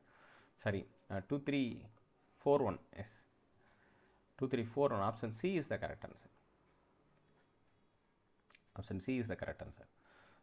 அதுக்கப்புறம் இதோடைய விளக்கம் பார்த்தீங்கன்னா ஒரு லிஸ்ட்டு கொடுத்துருக்கேன். இது நீங்கள் பொறுமையாக இருக்கும்போது படிச்சுக்கோங்க. டிசாஸ்டர் சென்டருக்கு வந்து 1070, அதுக்கப்புறம் டிசாஸ்டர் சென்டர் கண்ட்ரோல் ரூமுக்கு வந்து 1077, போலீஸ்க்கு 100, traffic police 103, medical helpline 104, fire and rescue 101, ambulance help 108, ambulance national highway 1073, child helpline 1098, sexual harassment 1091, railway helpline 1512, hostel helpline 1093, election enquiry 1950. So இதெல்லாம் வந்து நமக்கு கொடுத்துருக்கக்கூடிய டோல் ஃப்ரீ நம்பர்ஸ்ன்னு சொல்கிறோம். சரிங்களா, அடுத்தது பொறுத்துக வடிவிலான கேள்வி. ஸோ பொறுத்துக வடிவிலான கேள்வியை நம்ம பார்க்கலாம். சுந்தரதேவன் குழு, புதிய அதுக்கப்புறம் முருகேசன் குழு, சுந்தரதேவன் குழு, முருகேசன் குழு, கலையரசன் குழு, அதுக்கப்புறம் சத்யநாராயணன் குழு அப்படின்னு சொல்லிட்டு குழுக்கள் வந்து அமைக்கப்பட்டிருக்கிறது. ஸோ இந்த அலைன்மெண்ட் கொஞ்சம் ப்ராப்ளம் இருக்குது, அதை மட்டும் நம்ம சரி பண்ணிக்கலாம். சுந்தரதேவன் குழு வந்து எம்எஸ்எம்இ நிறுவனங்கள் தொடர்பாக அமைக்கப்பட்ட ஒரு குழு. ஸோ அதனால் வந்து இந்த 4 அப்படிங்கிறது ரொம்ப முக்கியமானது. நெக்ஸ்ட்டு முருகேசன் குழு வந்து புதிய மாநில கல்விக் கொள்கையை சமர்ப்பிச்சிருச்சு. ஸோ அது தொடர்பானது. அப்புறம் கலையரசன் குழு பார்த்திங்க அப்படின்னா நீட் தேர்வில் 7.5% இடஒதுக்கீட்டையும், சத்யநாராயணன் குழு வந்து புதிய குற்றவியல் சட்டங்களை ஆய்வதற்காகவும் அமைக்கப்பட்டிருக்கிறது இந்த குழுக்கள். ஸோ இப்போ இது என்னத்தை காட்டுது அப்படின்னா கரண்ட் அஃபேர்ஸ் பேஸ் பண்ணி ரிஃபார்மேஷன் தான். தமிழ்நாடு அரசு என்ன மாதிரியான ரிஃபார்மேஷனை என்ஹான்ஸ் பண்ணுறாங்க அப்படிங்கிறதுலேருந்து நமக்கு இந்த கேள்விகள் அமையுது. 4321 அப்படின்னு நம்ம குறிப்பிடலாம். ஸோ இதில் ஜஸ்டிஸ் சந்துரு கமிட்டின்னு ஒன்று இருக்குது. Justice Chandru. So Chandru committee வந்து நிறைய காரணத்துக்காக அமைச்சிருக்காங்க. மொத்தம் 3 காரணத்துக்காக அமைச்சாங்க. ஸோ சந்துரு கமிட்டி வந்து ஃபஸ்ட்டு வந்து இந்த ஆன்லைன் கேம்லிங், ஆன்லைன் சூதாட்டம் தொடர்பாக அமைக்கப்பட்டது அப்படிங்கிறத நம்ம பார்க்க முடிகிறது. சூதாட்டம். அதுக்கப்புறம் சந்துரு கமிட்டி மறுபடியும் பார்த்திங்கன்னா ஜுவனைல் ஜஸ்டிஸ் ஒரு சிறார் நீதிக்காக கூர்நோக்கு இல்லங்களை பற்றி ஆய்வு செய்கிறதுக்காக அமைக்கப்பட்டது. 3வது பார்த்திங்கன்னா ஸ்கூல்ஸ், பள்ளிகளில் இருக்கக்கூடிய அல்லது உயர்கல்வி நிறுவனங்களில் இருக்கக்கூடிய தீண்டாமை அல்லது சாதிய பாகுபாடுகளை பற்றி ஆய்வு செய்வதற்காக இந்த குழு அமைக்கப்பட்டுச்சு. ஸோ அப்போ இது வந்து ஜஸ்டிஸ் சந்துரு கமிட்டி சொல்லியிருந்த நடைமுறைகள். ஸோ அந்த அடிப்படையில் நம்ம ஆப்ஷன் ஏ 4321 என்று நம்ம குறிப்பிடலாம். ஸோ சூதாட்டம், சிறார் மற்றும் சாதிய இந்த 3க்குமே சந்துரு குழு தான். மீதி எல்லாம் சத்யநாராயணன் குழு, கலையரசன் குழு தான் எதுக்காக அப்படிங்கிறத நம்ம பார்த்துருக்கோம். நெக்ஸ்ட் கொஸ்டின் நம்பர் 29 பின்வரும் கூற்றுகளை ஆராய்க. சமூக பொருளாதார மேம்பாட்டிற்கான சுய உதவி குழு இயக்கம் 1989ஆம் ஆண்டு தருமபுரியில் தொடங்கப்பட்டது. அப்போ செல்ஃப் ஹெல்ப் குரூப் எஸ்ஹெச்சி வந்து தமிழ்நாட்டில் 1989 தருமபுரியில் ஃபஸ்ட்டு ஸ்டார்ட் பண்ணுறாங்க. 1996ஆம் ஆண்டு அறிமுகம் செய்யப்பட்ட மகளிர் திட்டத்தின் அடிப்படையில் மேற்கண்ட சுய உதவி குழுக்கள் மாநிலம் முழுவதும் படிப்படியாக விரிவாக்கம் செய்யப்பட்டது. ஸோ அப்போது இது எப்படி எக்ஸ்பேண்ட் ஆச்சு அப்படிங்கிறத பற்றி சொல்லியிருக்காங்க. அப்புறம் மகளிர் சுய உதவி குழுக்கள் எப்படி செயல்படுது, அதோடைய அடிப்படை நோக்கங்கள் என்ன அப்படிங்கிறத பற்றி நிறைய விஷயங்களில் நம்ம ஆல்ரெடி ப்ரிலிமினரியிலே நம்ம நிறைய படிச்சிருப்போம். ஸோ அந்த அடிப்படையில் பார்த்திங்கன்னா இந்த எக்ஸ்பேண்டேஷன் அப்படிங்கிற இடத்துலையும் இது வந்து ரெண்டுமே சரி தான். ஸோ அப்போ 1 மற்றும் 2 ஆகியவை சரி அப்படின்னு நம்ம குறிப்பிடலாம். 29வது கேள்வி 1 மற்றும் 2 ஆகியவை சரி. இப்போ விளக்கம் பார்க்குறோம். விளக்கம் அடிப்படையில் பார்த்திங்கன்னா கிராம சுய உதவி குழுக்கள் தொழில் வாய்ப்புகளை ஏற்படுத்தி கிராமப்புறங்களில் வறுமை ஒழித்தலை நிறைவேற்றுகிறது. அப்போது ஸ்வர்ண ஜெயந்தி கிராம் சரோஜ்கர் யோஜனா 1999ஆம் ஆண்டு தொடங்கப்பட்டு கிராமப்புற பகுதிகளில் சமூக பொருளாதார மேம்பாட்டை உருவாக்க வழிவகை செய்தது அப்படின்னு வந்து குறிப்பிட்றாங்க. ஸோ அந்த அடிப்படையில் நம்ம பார்க்கும்போது 29வது கொஷனில் அவங்க சொல்லியிருக்கக்கூடியது 1 மற்றும் 2 ஆகியவை இரண்டுமே சரி அப்படின்னு நம்ம குறிப்பிடலாம். ஸோ அதுக்கப்புறம் இந்த மகளிர் சுய உதவி குழு வந்து ரொம்ப டீட்டெயில்டாக சொல்லணும்னா இந்த ஸ்வர்ண ஜெயந்தி கிராம் சரோஜ்கர் யோஜனா அப்படின்னு சொல்லக்கூடிய கிராமப்புற பகுதியில் சமூக பொருளாதார மேம்பாட்டை உருவாக்குவதற்காக தொடங்கப்பட்ட இந்த திட்டத்தின் கீழ் தான் செயல்படுது. இப்போ மத்திய அரசு திட்டத்தின் கீழும் செல்ஃப் ஹெல்ப் குரூப் வந்து செயல்படுது அப்படிங்கிறதையும் நம்ம பார்க்க முடியுது. நெக்ஸ்ட் கொஸ்டின் நம்பர் 30 பின்வரும் கூற்றுகளை ஆராய்க.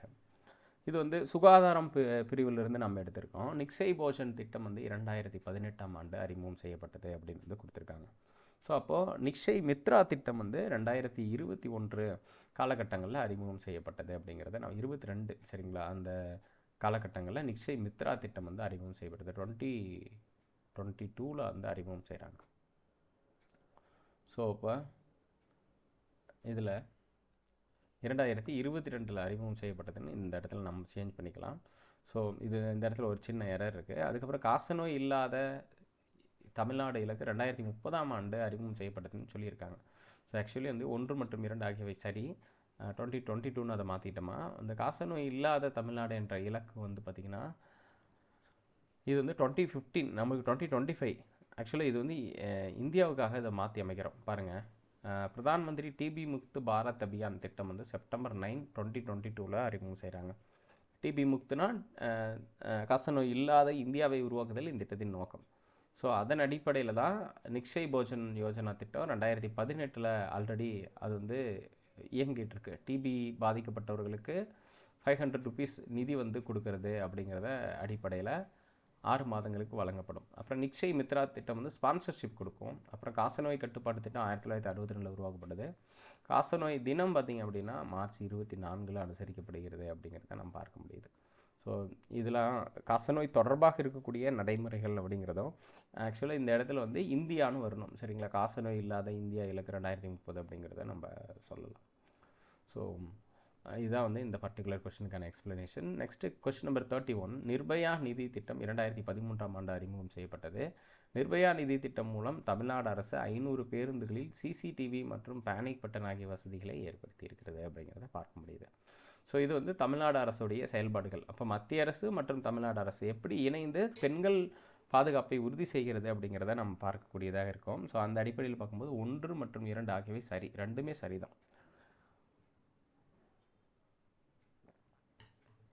அப்போ ஆப்ஷன் சி என்பது கரெக்டான விடை சரிங்களா, நிர்பயா நிதி. நெக்ஸ்ட்டு கொஸ்டின் நம்பர் 32 தமிழ்நாடு மாநில மகளிர் ஆணையம் 1993ஆம் ஆண்டு நிறுவப்பட்டது. மேற்கண்ட ஆணையம் ஒரு தலைவர் மற்றும் 9 உறுப்பினர்களை கொண்டுள்ளது. தமிழ்நாடு மகளிர் ஆணைய சட்டம் 1993ஆம் ஆண்டு இயற்றப்பட்டது. ஏன்னா இது வந்து ஸ்டாச்சுட்டரி இதோட வெப்சைட்டுக்கு நீங்கள் போய் பார்த்தீங்கன்னா இது ஒரு சட்டப்பூர்வமான நிறுவனம்னு சொல்லியிருப்பாங்க. சட்டப்பூர்வமான இப்போ தேசிய மகளிர் ஆணையம் வந்து 1990 மகளிர் ஆணைய சட்டம் வந்து 1990 இயற்றப்பட்டது. இதில் 93 கொடுத்துருக்காங்க. இது எது சரிங்கிறத பார்க்கலாம். 1 மற்றும் 2 ஆகியவை வந்து சரி. 1 மற்றும் 2 ஆகியவை சரி. இதுக்கான விளக்கம் என்னென்னா தமிழ்நாடு மாநில மகளிர் ஆணைய சட்டம் வந்து 2008 தான் இயற்றப்பட்டது.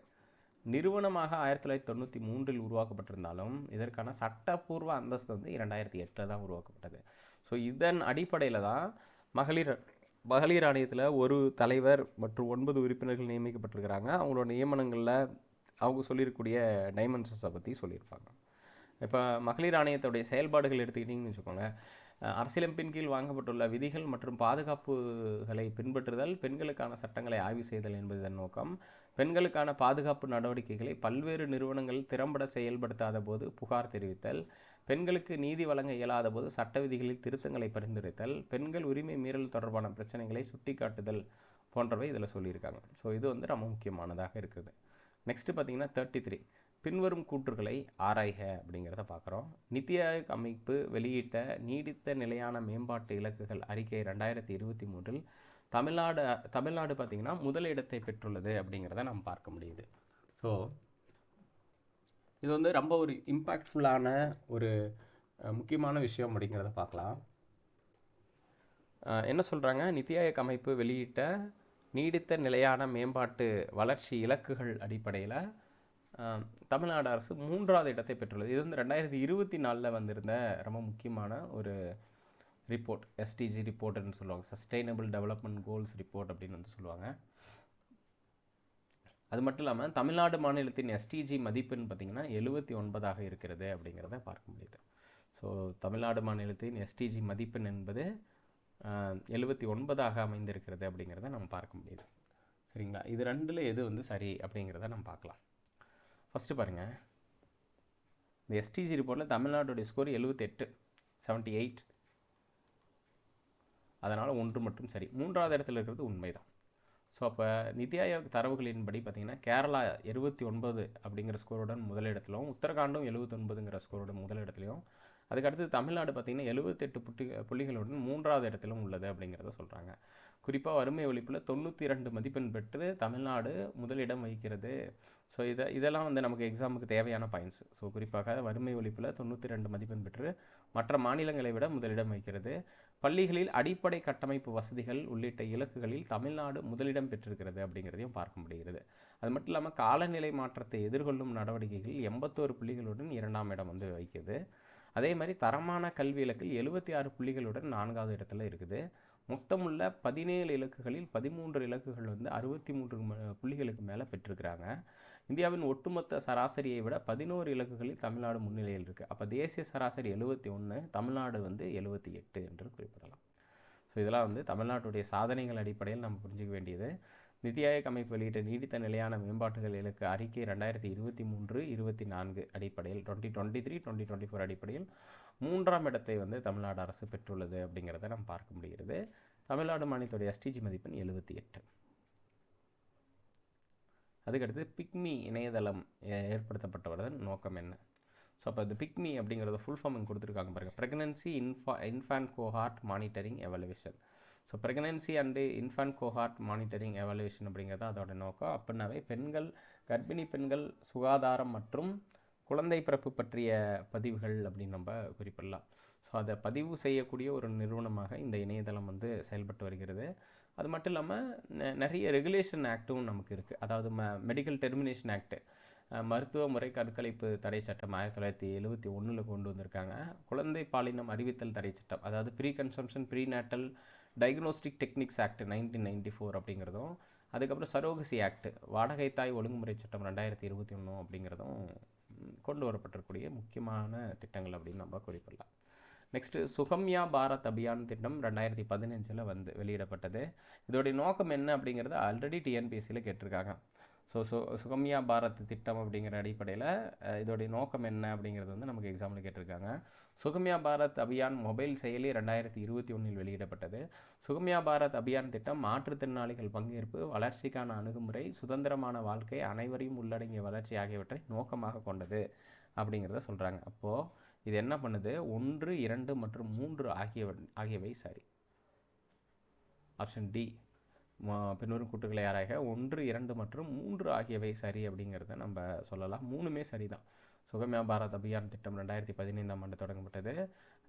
சுகம்யா பாரத் அபியான் மொபைல் செயலி 2021 வெளியிடப்பட்டது. சுகம்யா பாரத் அபியான் திட்டம் மாற்றுத்திறனாளிகள் பங்கேற்பு, வளர்ச்சிக்கான அணுகுமுறை, சுதந்திரமான வாழ்க்கை, உள்ளடங்கிய வளர்ச்சி ஆகியவற்றை நோக்கமாக கொண்டதுன்னு சொல்கிறாங்க. சரிங்களா, ஆப்ஷன் டி என்பது சரியான விடை. 35க்கு ஆப்ஷன் டி. இப்போ மாற்றுத்திறனாளிகள் நலச்சட்டம் வந்து கொண்டு வரப்பட்ட ஆண்டு 1995. சுகம்யா பாரத்துங்கிறது மாற்றுத்திறனாளிகள் நலத்திட்டம் என்பது ரொம்ப முக்கியத்துவம் வாய்ந்தது. இதோடைய நோக்கம் வந்து மாற்றுத்திறனாளிகளுடைய பங்கேற்பு, அணுகுமுறை, சுதந்திரமான வாழ்க்கை, அனைவரும் உள்ளடங்கிய வளர்ச்சியை ஏற்படுத்துதல் தான் இதோடைய நோக்கம். ஸோ அந்த அடிப்படையில் சுகம்யா பாரத் அபியான் திட்டத்தை வந்து மாற்றுத்திறனாளிகள் அதிகாரம் அளித்தல் துறை நடைமுறைப்படுத்தப்படுகிறது. இது சமூக நீதி மற்றும் அதிகாரமளித்தல் அமைச்சகத்தின் கீழ் இயங்குகிறது அப்படிங்கிறத பார்க்க முடியுது. அப்போ அரசு கட்டிடங்கள் மற்றும் விமான நிலையங்களில் மாற்றுத்திறனாளிகள் அணுகுமுறை இன்னும் இம்ப்ரூவ் பண்ணணும். ஏன்னா ஒரு இடத்த அக்சஸ் பண்ணுறதுல மாற்றுத்திறனாளிகள் நிறைய சிக்கல் இருக்குது. அந்த அடிப்படையில் இதை வந்து பார்க்குறோம். நெக்ஸ்ட்டு 36வது கேள்வி, பின்வரும் இணைகளை ஆராய்க. தகைசால் பள்ளிகள் திட்டம் செப்டம்பர் 5, 2022. புதுமை பெண் திட்டம் செப்டம்பர் 5, 2022. PM ஸ்ரீ பள்ளிகள் திட்டம் செப்டம்பர் 5, 2022. இது மூன்றும் ஒரே நாளில் தொடங்கப்பட்ட திட்டங்கள் தான். அப்போ 3 இணைகளும் சரி அப்படின்னு நம்ம குறிப்பிடலாம். 3 இணைகளும் சரி. ஸோ இதில் பார்த்தீங்கன்னா தகைசால் பள்ளிகள் அப்படிங்கிறது ரொம்ப முக்கியத்துவம் வாய்ந்தது. அதாவது 1000க்கும் மேற் மாணவர்கள் கொண்ட அரசு பள்ளிகளை தகைசால் பள்ளிகளாக தரம் உயர்த்துறாங்க. அந்த வகையில் மாணவர்கள் எண்ணிக்கைக்கு ஏற்ப ஆசிரியர்கள், நவீன கணினி, அறிவியல் ஆய்வகங்கள், ஒருங்கிணைந்த நூலகம், விளையாட்டு, கலை இலக்கியம் அனைத்தும் சேர்ந்த முழுமையான கல்வியை நேரடியாகவும் இணையதள வசதிகள் பயன்படுத்தியும் கற்றல் திறன்கள் மேம்படுத்தப்பட்டு உள்ளது அப்படிங்கிறத பார்க்க முடியுது. ஸ்மார்ட் வகுப்பறைகள், விளையாட்டு பயிற்சிகள், வாசிப்பு இயக்கம், கலை, இசை, நாடக பயிற்சி, உயர் தொழில்நுட்ப ஆய்வகங்கள், கலையரங்கம், ஆசிரியர்களுக்கு பயிற்சி அளித்தல், படைப்பாற்றலை வளர்த்தல் போன்ற செயல்பாடுகள்லாம் இருக்கும் அப்படிங்கிறதையும் சொல்லியிருக்காங்க. அதேமாதிரி இந்த PM ஸ்ரீ என்பதற்கான ஃபுல் ஃபார்ம் பார்த்திங்கன்னா prime minister schools for rising India அப்படின்னு வந்து சொல்லுவாங்க. ஸோ prime minister school for rising India அப்படிங்கிறது தான் PM ஸ்ரீ என்று சுருக்கமாக இருக்காங்க. இது என்ன பண்ணும், இந்த PM ஸ்ரீ பள்ளிகளுடைய நோக்கம் என்னென்னா, நெப் நேஷனல் எஜுகேஷன் பாலிசி 2020, தேசிய கல்விக் கொள்கை 2020 கல்வி திட்டத்தை நடைமுறைப்படுத்தும் மாதிரி பள்ளியாக இது வந்து செயல்படும் அப்படிங்கிறத சொல்லியிருக்காங்க. ஸோ இதற்கு அடுத்ததாக நாம் பார்க்கப்படக்கூடியது என்ன பார்த்திங்கன்னா, பின்வரும் இணைகளை ஆராய்க. தமிழ்நாடு வரதட்சணை தடை விதிகள் வெளியிடப்பட்ட ஆண்டு 2004. தமிழ்நாடு குடும்ப வன்முறை தடை சட்ட விதிகள் வெளியிடப்பட்ட ஆண்டு 2005 கிடையாது. பணியிடங்களில் பெண்களுக்கு ஏற்படும் பாலியல் துன்புறுத்தல் தொடர்பாகிறது 2013 அப்படிங்கிறத சரியாக சொல்லியிருக்காங்க. அப்போ 2 இணைகள் சரியாக பொருந்திருக்குது. எப்படி அப்படிங்கிறத நாம் பார்க்கலாம். இதோடைய விளக்கமாக, வரதட்சணை தடை சட்டம் 1961 இயற்றப்பட்டது இந்திய அரசால். அதுக்கான தமிழ்நாடு மாநில விதிகள் 2004 வெளியிடப்பட்டது. குடும்ப வன்முறை பாதுகாப்பு சட்டம் அல்லது வன்முறை தடை சட்டம் அப்படின்னு கூட நம்ம புரிஞ்சுக்கலாம். So protection of domestic violence அப்படிங்கிறதான் விஷயம். இப்போ 2005 இயற்றப்பட்டு 2006 தான் தமிழ்நாடு அரசோட விதிகள் வந்துச்சு. பணியிடங்களில் பெண்களுக்கு ஏற்படும் பாலியல் துன்புறுத்தல்களை தடுப்பது தீர்வு சட்டம் 2013 மற்றும் தமிழ்நாடு மாநில விதிகள் 2013 வந்துச்சு. ஈவ்டீசிங் தடை சட்டம் 1997 புக்கில் கொடுத்துருக்காங்க. கவர்மெண்ட் கெசட்டில் 98 கொடுத்துருக்காங்க. பெண்களை அநாகரிகமாக சித்தரித்தலுக்கு எதிரான மத்திய அரசு சட்டம் 1986 மாநில அரசு சட்டம் 1999 வந்துச்சு என்பது குறிப்பிடத்தக்கது. ஸோ இதெல்லாம் இந்த பர்டிகுலர் விஷயத்தில் சொல்லியிருக்கப்படக்கூடியது. 2 இணைகள் சரி அப்படிங்கிறது பார்க்க முடியுது. 38வது கேள்வி, 38th கொஸ்டின். குழந்தை திருமண தடை சட்டம் வந்து 2006 வந்துச்சு. குழந்தை திருமண தடை சட்டம் வந்த ஆண்டு வந்து 2006. குழந்தை திருமண தடை சட்ட விதிகள் வந்து 2007 வந்துச்சு அப்படிங்கிறதையும் பார்க்க முடியுது. அப்போ குழந்தை திருமண தடை சட்டம் 2006 குழந்தை திருமண தடை சட்ட விதிகள் வந்து 2007 வந்து தமிழ்நாடு அரசால் வெளியிடப்பட்டது அப்படின்னு வந்து சொல்லியிருக்காங்க. ஆனால் இந்த இடத்துல பாருங்கள், தமிழ்நாடு அரசு குழந்தை திருமண தடை சட்ட விதிகளை 2009 தான் வெளியிடுது. சரிங்களா, 2009 தான் வெளியிடுது. அப்போ 2007 என்பது கிடையாது. 1 மட்டும் சரி. விளக்கம் அடிப்படையில் பாருங்கள், இந்திய அரசு என்ன பண்ணுதுன்னா, 1929 வந்த குழந்தை திருமண சட்டத்தை மாற்றிட்டு குழந்தை திருமண சட்டம் 2006 இயற்றுது. இந்த சட்டம் குழந்தைகளின் திருமணங்களை தடுப்பது, பாதுகாப்பு மற்றும் நிவாரணத்தை வழங்குவது நோக்கமாகவும், குழந்தை திருமண சட்டம் 2006 நடைமுறைப்படுத்த தமிழ்நாடு அரசு 30/12/2009 ஒரு மாநில விதிகளை வகுத்தது அப்படிங்கிறத பார்க்க முடியுது. அப்போ இச்சட்டத்தை திறம்பட செயல்படுத்த ஒரு மாவட்டத்தின் மாவட்ட சமூக நல அலுவலர் குழந்தை திருமண தடுப்பு அதிகாரியாக நியமிக்கப்படுவார் அப்படிங்கிறத பார்க்க முடியுது. அதுக்கப்புறம் குழந்தை திருமண தடுப்பு அலுவலர்கள் தகவல் தொடர்பு முறைகள் பெறப்படும் தகவல்களின் மீது நடவடிக்கை எடுக்கவும், குழந்தை திருமணத்தை ரத்து செய்யக்கோரி மாவட்ட நீதிமன்றத்தில் மனு தாக்கல் செய்யவும், குழந்தை திருமணத்தால் பாதிக்கப்பட்ட குழந்தைகளை பாதுகாத்தல் மற்றும் பராமரிக்கவும் நிறைய விஷயங்கள் வந்து செய்கிறாங்க. கிராமப்புறங்களில் நடக்கும் குழந்தை திருமணங்களை தடுக்க பஞ்சாயத்து தலைவர்கள் தலைமையில் பஞ்சாயத்து அளவிலான மத்திய குழு வந்து அமைக்கப்படும் அப்படிங்கிறதையும் குறிப்பிட்றாங்க. ஸோ இது வந்து ரொம்ப முக்கியத்துவம் வாய்ந்த ஒன்றாக விளங்குகிறது. ஸோ அதுக்கு அடுத்தது பாருங்கள், பின்வரும் கூற்றுகளை ஆராய்க. மிஷன் சக்தி திட்டம் 15வது நிதிக்குழு பரிந்துரை அடிப்படையில் உருவாக்கப்பட்டது. ரொம்ப சரியான விஷயம். சரிங்களா, 15வது நிதிக்குழு பரிந்துரை அடிப்படையில் தான் உருவாக்கப்படுது மிஷன் சக்தி. இதில் பார்த்திங்கன்னா 2 இருக்குது, சாம்பல் சாமர்த்தியா அப்படின்னு சொல்லி சொல்கிறாங்க. ஸோ இந்த சாம்பல் சாமர்த்தியா என்ற 2 துணை திட்டங்களை வந்து கொண்டு இருக்கிறது. அப்போ ரெண்டுமே சரி, 1 மற்றும் 2 ஆகியவை சரி. அப்போ மிஷன் சக்தி திட்டம் 2021 அறிமுகப்படுத்தப்படுது. 21, 22 15th ஃபினான்ஸ் கமிஷன் சொல்லியிருந்த ரெக்கமெண்டேஷன் அடிப்படையில் தான் வருது.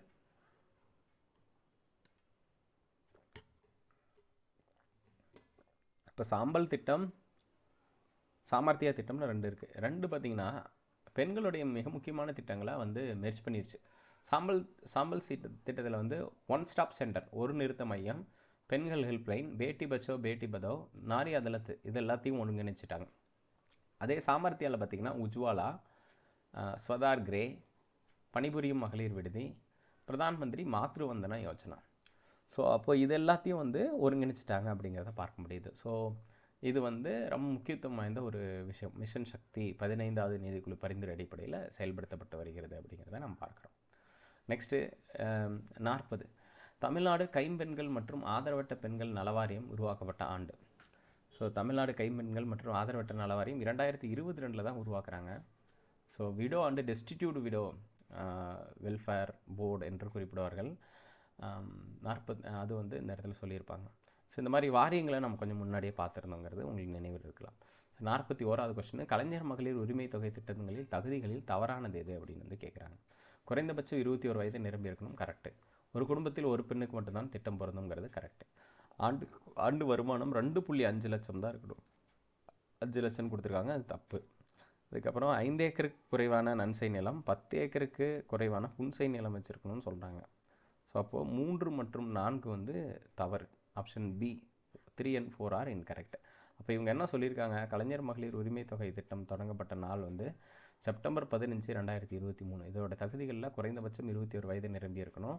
ஒரு குடும்பத்தில் ஒரு பெண்ணுக்கு மட்டும்தான் 2.5 லட்சம் ஆண்டு வருமானம் குறைவாக இருக்கணும். 5 ஏக்கருக்கு குறைவான நன்சை அல்லது 10 ஏக்கருக்கு குறைவான புன்சை இருக்கணும். ஒரு ஆண்டிற்கு வீட்டு உபயோகத்திற்காக 3600 யூனிட்டுக்கு குறைவான மின்சாரத்தை நுகர்வு செய்திருக்க வேண்டும். 4 சக்கர வாகனங்கள் வைத்திருக்கக்கூடாது. அரசு பணியில் உள்ளவர்களுக்கு இது பொருந்தாதுன்னு சொல்லியிருக்காங்க. ஸோ இதெல்லாம் வந்து தகுதிகள் மற்றும் தகுதிகள் அல்லாதவை அப்படிங்கிற அடிப்படையில் எக்ஸ்பிளைன் பண்ணியிருக்காங்க. நெக்ஸ்ட்டு 42வது கேள்வி, 42nd கொஷினு. ஸோ என்ன சொல்கிறாங்க, தமிழ்நாடு அரசு பணிபுரியும் மகளிர் விடுதிகள் நிறுவனம் அப்படின்னு சொல்லி ஒரு நிறுவனத்தை தமிழ்நாடு எப்போ ஸ்டார்ட் பண்ணுச்சுன்னா 2019. So working women hostels corporation அப்படின்னு சொல்லக்கூடிய ஒரு நிறுவனத்தை உருவாக்கியிருக்கிறாங்க. அப்போ தமிழ்நாடு அரசு பணிபுரியும் மகளிர் நிறுவனத்தை தான் என்ன சொல்கிறாங்க, Tamil Nadu working women hostel corporation என்று சொல்லக்கூடிய அமைப்பாக நிறுவியிருக்காங்க.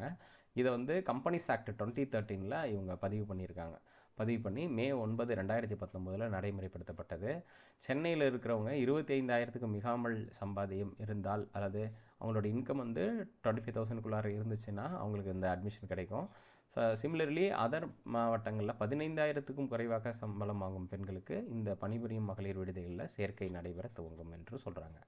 அது மட்டும் இல்லாமல் 1980ஆம் ஆண்டு நிறுவப்பட்ட 21 பணிபுரியும் மகளிர் விடுதிகளை அரசு நடத்துகிறது. அதை வந்து ஒவ்வொன்றா தோழி ஹாஸ்டல்ஸ் அப்படின்னு சொல்லக்கூடிய தோழி திட்டத்தின் மூலமாக நடைமுறைப்படுத்தப்படுகிறது. ஸோ இந்த ஹாஸ்டல்ஸ்க்கு பேர் வந்து தோழி ஹாஸ்டல்ஸ்னு சொல்கிறாங்க. ஆல்ரெடி 11 ட்ரான்ஸ்ஃபார்ம் பண்ணிட்டாங்க, இன்னும் ஃபர்தராக ஒவ்வொன்றையும் ட்ரான்ஸ்ஃபர் பண்ணிகிட்டு இருக்காங்க. அதோடைய ட்ரான்ஸ்ஃபர் பண்ணி முடிச்சதுக்கப்புறம் இந்த டேட்டாவை நம்ம எடுத்துக்கலாம். நெக்ஸ்ட் கொஸ்டின் நம்பர் 43 என்ன சொல்லுது, தமிழ்நாடு அரசு பணிபுரியும் அண்ணல் அம்பேத்கர் தொழில் முன்னோடிகள் திட்டத்தின் கீழ் வழங்கப்படும் மூலதன மானியம் வந்து எவ்வளோ சதவீதம் அப்படின்னு வந்து கேட்டிருக்காங்க. ஸோ அண்ணல் அம்பேத்கர் பிஸ்னஸ் சாம்பியன் ஸ்கீம், அண்ணல் அம்பேத்கர் பிஸ்னஸ் சாம்பியன் ஸ்கீம் அப்படின்னு சொல்லக்கூடிய இந்த திட்டம் எம்எஸ்எம்இ துறை தான் வந்து நடைமுறைப்படுத்துது. எம்எஸ்எம்இ அமைச்சகம் வந்து நடைமுறைப்படுத்துது. எம்எஸ்எம்இ ஆக்ட் எப்போ வந்துச்சுன்னு உங்களுக்கு நல்லா தெரியும், 2006 வந்துச்சு.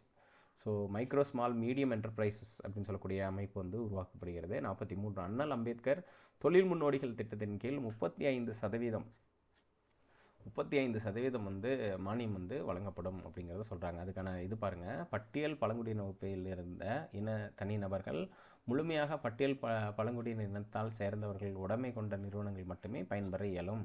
பயனாளிகளின் உச்சபட்ச வரம்பு 55 வெப்சைட்லேயே கொடுத்துருக்காங்க. அதை ஒரு டைம் நீங்கள் செக் பண்ணிக்கோங்க. குறைந்தபட்ச கல்வி தகுதி எதுவும் கிடையாது.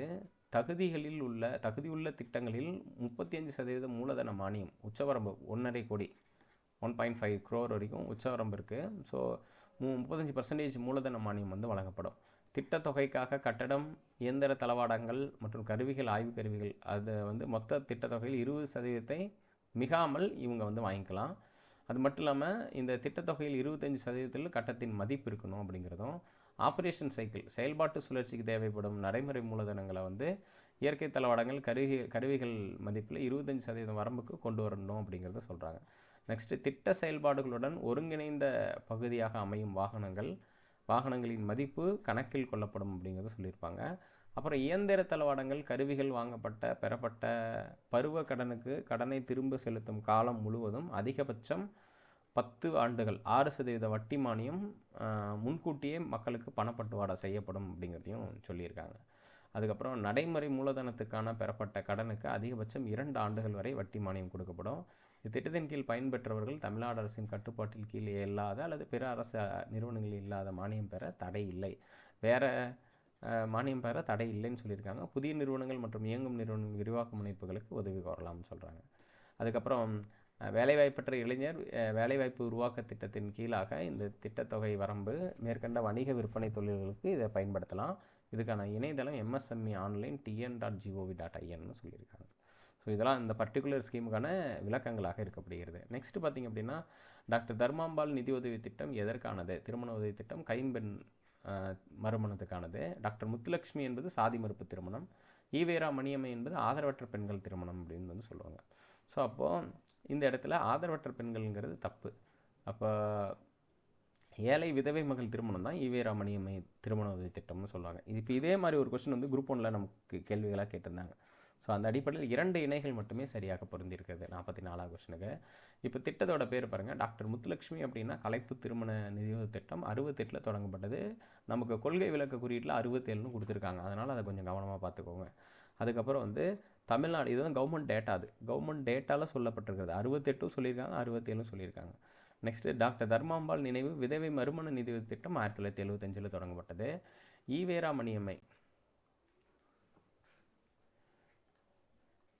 மணியம்மை நினைவு ஏழை விதவை மகள் திருமண உதவி திட்டம் 1982 தொடங்கப்பட்டது. அதே மாதிரி கவர்மெண்ட் டேட்டாவில் 81 கொடுத்துருக்காங்க. அன்னை தெரசா நினைவு ஆதரவற்ற பெண்கள் திருமண நிதி திட்டம் வந்து 1985 நிறுவப்பட்டது. 86 கொடுத்துருக்காங்க. மூவலூர் ராமாமிர்தம் நினைவு திருமண உதவி திட்டம் வந்து 1989 கொண்டு வரப்பட்டது அப்படிங்கிறதையும் நம்ம கன்சிடரேஷனில் வச்சுக்கணும். சத்யவாணி முத்து அவர்களின் பெயரில் அமைஞ்சிருக்கக்கூடிய திட்டம் வந்து நினைவு தையல் இயந்திரம் வழங்கும் திட்டம், விலையில்லா தையல் இயந்திரம் வழங்கும் திட்டம் 1979-80 உருவாக்கப்பட்டது. இதெல்லாம் தமிழ்நாடு அரசில் இருக்கக்கூடிய பெண்கள் பெயரில் அமைஞ்சிருக்கக்கூடிய திட்டங்கள் அப்படின்னு நம்ம பார்க்க முடியுது. நெக்ஸ்ட்டு 45வது பார்த்திங்க அப்படின்னா தமிழ்நாடு காவல்துறையில் மகளிர் காவலங்கள் அறிமுகம் செய்யப்பட்ட ஆண்டு 1973. இதோடைய 50 ஆண்டு நிறைவு விழா 2023 நடைபெற்றது. அதில் தமிழ்நாடு அரசு சிறப்பு திட்டங்களை கொண்டு வந்தது.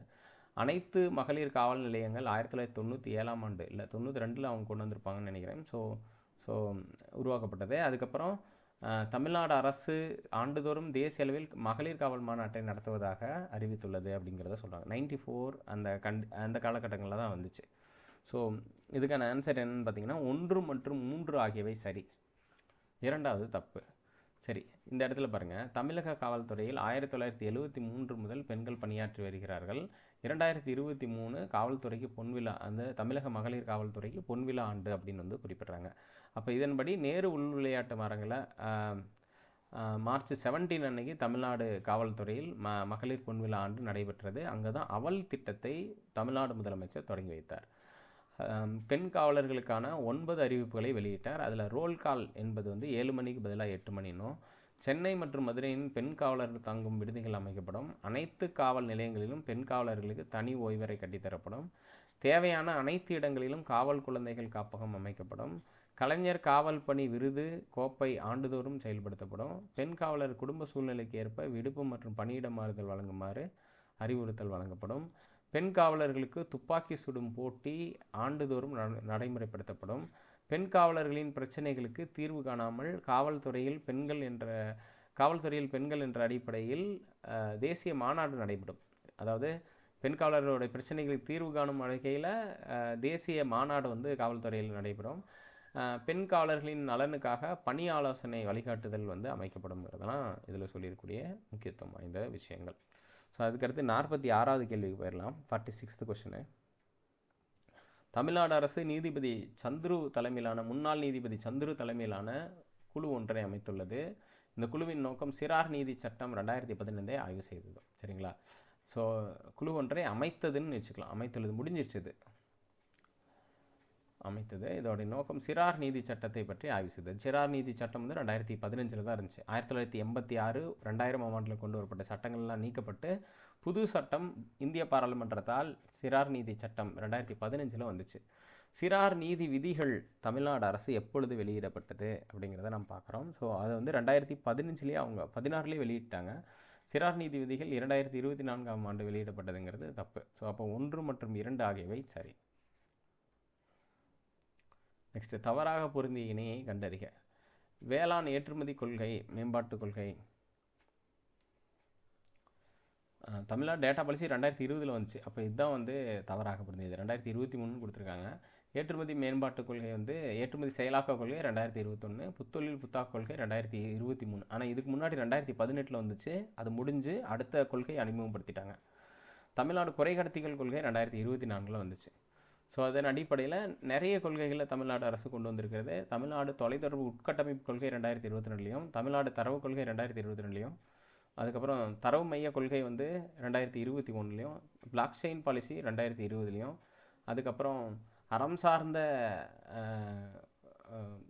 செயற்கை நுண்ணறிவு கொள்கை அப்படிங்கிறது வந்து 2020, இணையதள பாதுகாப்பு கொள்கை 2020, தகவல் தொழில்நுட்பம் மற்றும் தொலைத்தொடர்பு கொள்கை 2018 வந்து வெளியிடப்பட்டது என்பது குறிப்பிடத்தக்கது.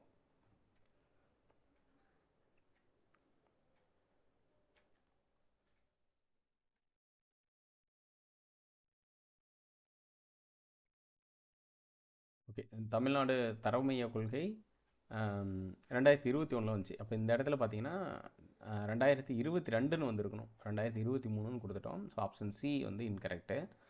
ஸோ அந்த அடிப்படையில் பார்த்தீங்கன்னா அந்த முதல் 4 கொள்கை நீங்கள் பார்த்துக்கோங்க. தமிழ்நாடு தொலைத்தொடர்பு உட்கட்டமைப்பு கொள்கை, தரவு கொள்கை, தரவு மைய கொள்கை, பிளாக் செயின் பாலிசி, இணையதள பாதுகாப்பு கொள்கை, அதுக்கப்புறம் மின்னாளுகை கொள்கை 2017 வெளியிடப்பட்டதுங்கிறத வரைக்கும் நம்ம பார்த்துக்கலாம்.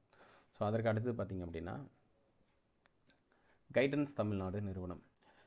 பின்வரும் இணைகளை ஆராய்க. கைடன்ஸ் தமிழ்நாடு நிறுவனம் 1992ஆம் ஆண்டு உருவாக்கப்பட்டது அப்படிங்கிறத நாம் பார்க்குறோம். இந்த நிறுவனம் வந்து பார்த்திங்கன்னா தமிழ்நாட்டில் தொழில் உட்கட்டமைப்பு தொழில் சார்ந்த முதலீட்டை ப்ரொமோட் பண்ணக்கூடிய ஒரு நிறுவனமாக கைடன்ஸ் தமிழ்நாடு இருக்கும். டைசல் உயிர் தொழில்நுட்ப பூங்கா வந்து 2004 வந்துச்சு. டிட்கோ பார்த்திங்கன்னா 1965 உருவாக்கப்பட்ட ஒரு நிறுவனம். ஸோ இந்த அடிப்படையில் பார்த்திங்கும்போது 3 இணைகளும் சரியாக பொருந்தியுள்ளது. இதெல்லாம் இண்டஸ்ட்ரியல் டெவலப்மெண்ட் ஏஜென்சிஸ். அதுக்கான விஷயங்கள் பார்த்திங்கன்னா தமிழ்நாடு இண்டஸ்ட்ரியல் இன்வெஸ்ட்மெண்ட் கார்பரேஷன் வந்து 1949 வருது. தமிழ்நாடு ஸ்மால் இண்டஸ்ட்ரியல் கார்பரேஷன் பார்த்திங்கன்னா 1965. Tamil Nadu industrial development corporation TIDCO இருக்கிறதுலே பெருசு தான். So 1965. Tamil Nadu small industrial development corporation 1970, state industrial promotion corporation of Tamil Nadu 1971, TIDCO plus ELCOT வந்து சேர்த்திங்க அப்படின்னா 2000 வருது. அப்புறம் டைசல் பயோ பார்க், இது வந்து பயோ பார்க் அப்படின்னு நம்ம சொல்லுவோம். இது 2004 உருவாக்கப்பட்டது. உலக முதலீட்டாளர் மாநாடு ஜனவரி 7-8 2024 தமிழ்நாட்டில் நடத்தப்பட்டது. இதெல்லாம் வந்து தொழில்துறை சார்ந்த செயல்பாட்டுகளுக்காக நம்ம பார்க்க முடிகிறது. நெக்ஸ்ட் 49 பார்த்திங்கன்னா பின்வரும் கூற்றுகளை ஆராய்க. முதலமைச்சரின் காலை உணவு திட்டம் தமிழ்நாடு முழுவதும் விரிவாக்கம் செய்யப்பட்ட ஆண்டு ஆகஸ்ட் 25, 2023 ஆகும். சரிங்களா? காலை உணவு திட்டத்தை தமிழ்நாடு முழுவதும் விரிவாக்கம் செய்தது ஆகஸ்ட் 25, 2023 தான். தமிழ்நாடு முதலமைச்சரின் காலை உணவு திட்டம் அரசு நிதி உதவி பெறும் பள்ளிகளுக்கு விரிவாக்கம் செய்யப்பட்ட நாள் ஜூலை 15, 2024. இரண்டுமே கரெக்ட். ஆப்ஷன் பி 1 மற்றும் 2 ஆகியவை சரி. இப்போ தமிழ்நாடு முதலமைச்சரின் காலை உணவு திட்டம் தொடங்கப்பட்டது பார்த்திங்கன்னா செப்டம்பர் 15, 2022. மாநிலம் முழுவதும் விரிவாக்கம் 2023. அரசு உதவி பெறும் பள்ளிகளுக்கு விரிவாக்கம் ஜூலை 15, 2024. இதெல்லாம் எங்கெங்கே நடந்துச்சுங்கிறத பார்க்குறோம். ஃபஸ்ட்டு வந்து முதலமைச்சரின் காலை உணவு திட்டம் ஆதிமூலம் தொடக்கப்பள்ளி சிம்மக்கல் மதுரையில் வந்து தொடங்கப்பட்டது. மாநிலம் முழுவதும் விரிவாக்கப்பட்டது திருக்குவளை நாகப்பட்டினத்தில் வந்து நடக்கப்பட்டது. ஊராட்சி ஒன்றிய தொடக்கப்பள்ளி அப்படின்னு நம்ம குறிப்பிடுவோம். அதுக்கப்புறம் புனித அன்னாள் தொடக்கப்பள்ளி திருவள்ளூரில் தான் அது வந்து ஒரு கவர்மெண்ட் எய்டட் ஸ்கூலு, அங்கே வந்து விரிவாக்கம் செய்யப்பட்டது அப்படிங்கிறத சொல்கிறாங்க. இதெல்லாம் வந்து எஸ்டாப்ளிஷ்மெண்ட் கவர்மெண்ட்டோடைய அடிப்படைகள் அப்படிங்கிறத நம்ம பார்க்க முடியுது. நெக்ஸ்ட் 50வது பார்த்திங்க அப்படின்னா புதிய கல்விக் கொள்கை 5+3+3+4 என்ற செயல் திட்டத்தை கொண்டுள்ளது கூற்று. காரணம் வந்து கல்விக் கொள்கை விளையாட்டு மற்றும் செயல்பாடு சார்ந்த கல்வி முறையை தொடக்க கல்வியில் உருவாக்கியுள்ளது அப்படிங்கிறத சொல்கிறாங்க. ஸோ அப்போது இவங்க சொல்லியிருக்கக்கூடிய அந்த நடைமுறைங்கிறது வச்சு பார்க்கும்போது இவங்களுடைய செயல்பாடு ரெண்டும் டிஃப்ரெண்ட்டாக இருக்குது. ஏன்னா 5+3+3+4ங்கிறதுக்கும் இந்த இதுக்கும் வித்தியாசம் இருக்குது. அப்போ கூற்றும் காரணமும் சரி, ஆனால் சரியான விளக்கத்தை தரவில்லை அப்படிங்கிறத நம்ம பார்க்க முடியுது. ஸோ அந்த பேட்டர்ன் எப்படின்னு பார்த்தீங்கன்னா 2030ஆம் ஆண்டிற்குள் நெப்பு என்ன சொல்லுது, நேஷ்னல் எஜுகேஷன் பாலிசி 2020 என்ன சொல்லுதுன்னா அடுத்த 10 வருஷத்தில் 2030ஆம் ஆண்டிற்குள் 100% பள்ளி சேர்க்கை விகிதத்தை அடையணும்.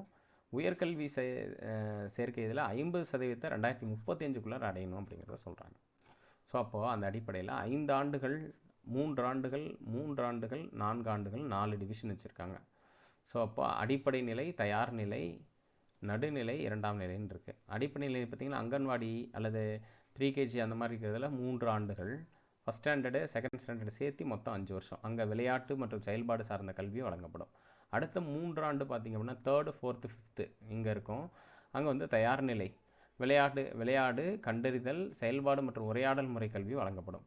அடுத்து பார்த்திங்கன்னா 6th 7th 8th பார்த்திங்கன்னா நடுநிலை, அறிவியல் கலை கணிதம் சமூக அறிவியல் அடிப்படையில் ஆய்வு முறை கல்வி வழங்கப்படும். அடுத்த 4 ஆண்டுகள் 9th 10th 11th 12th 2ஆம் நிலை, பலவடித்தான கல்வி முறை, மதிக்கூர் ஆய்வு கிரிட்டிக்கல் ரீசனிங், அதுக்கப்புறம் கல்வி முறை, அதுக்கப்புறம் வந்து பாடத்திட்டங்களை தேர்வு செய்யும் முறை ஆகியவற்றை பரிந்துரைக்கிறாங்க. ஸோ இது வந்து நம்ம நெப்பு பற்றின சொல்லியிருக்கக்கூடிய அடிப்படையான தகவல்கள் அப்படின்னு நம்ம சொல்கிறோம். ஸோ 50 கேள்விகளையும் நம்ம வந்து கம்ப்ளீட் பண்ணிட்டோம். ஸோ இந்த பர்டிகுலர் சப்ஜெக்ட் அப்படிங்கிறது வந்து பார்த்திங்கன்னா நம்ம இந்த மாதிரியான மாடல் கொஷின்ஸை வந்து வச்சுருக்கோம். இதுக்கான விளக்கங்கள் பற்றின விஷயங்கள் இருக்கும். நம்மளோட டெஸ்ட் பேட்ச் சார்ந்த தகவல்கள் வந்து விரைவில் வெளியிடப்படும். ஸோ அந்த தகவல்கள் இருக்கிறத ஃபாலோ பண்ணுங்கள். டெஸ்ட் பேட்ச் சப்ஸ்கிரைப் பண்ணுங்கள். Thank you so much.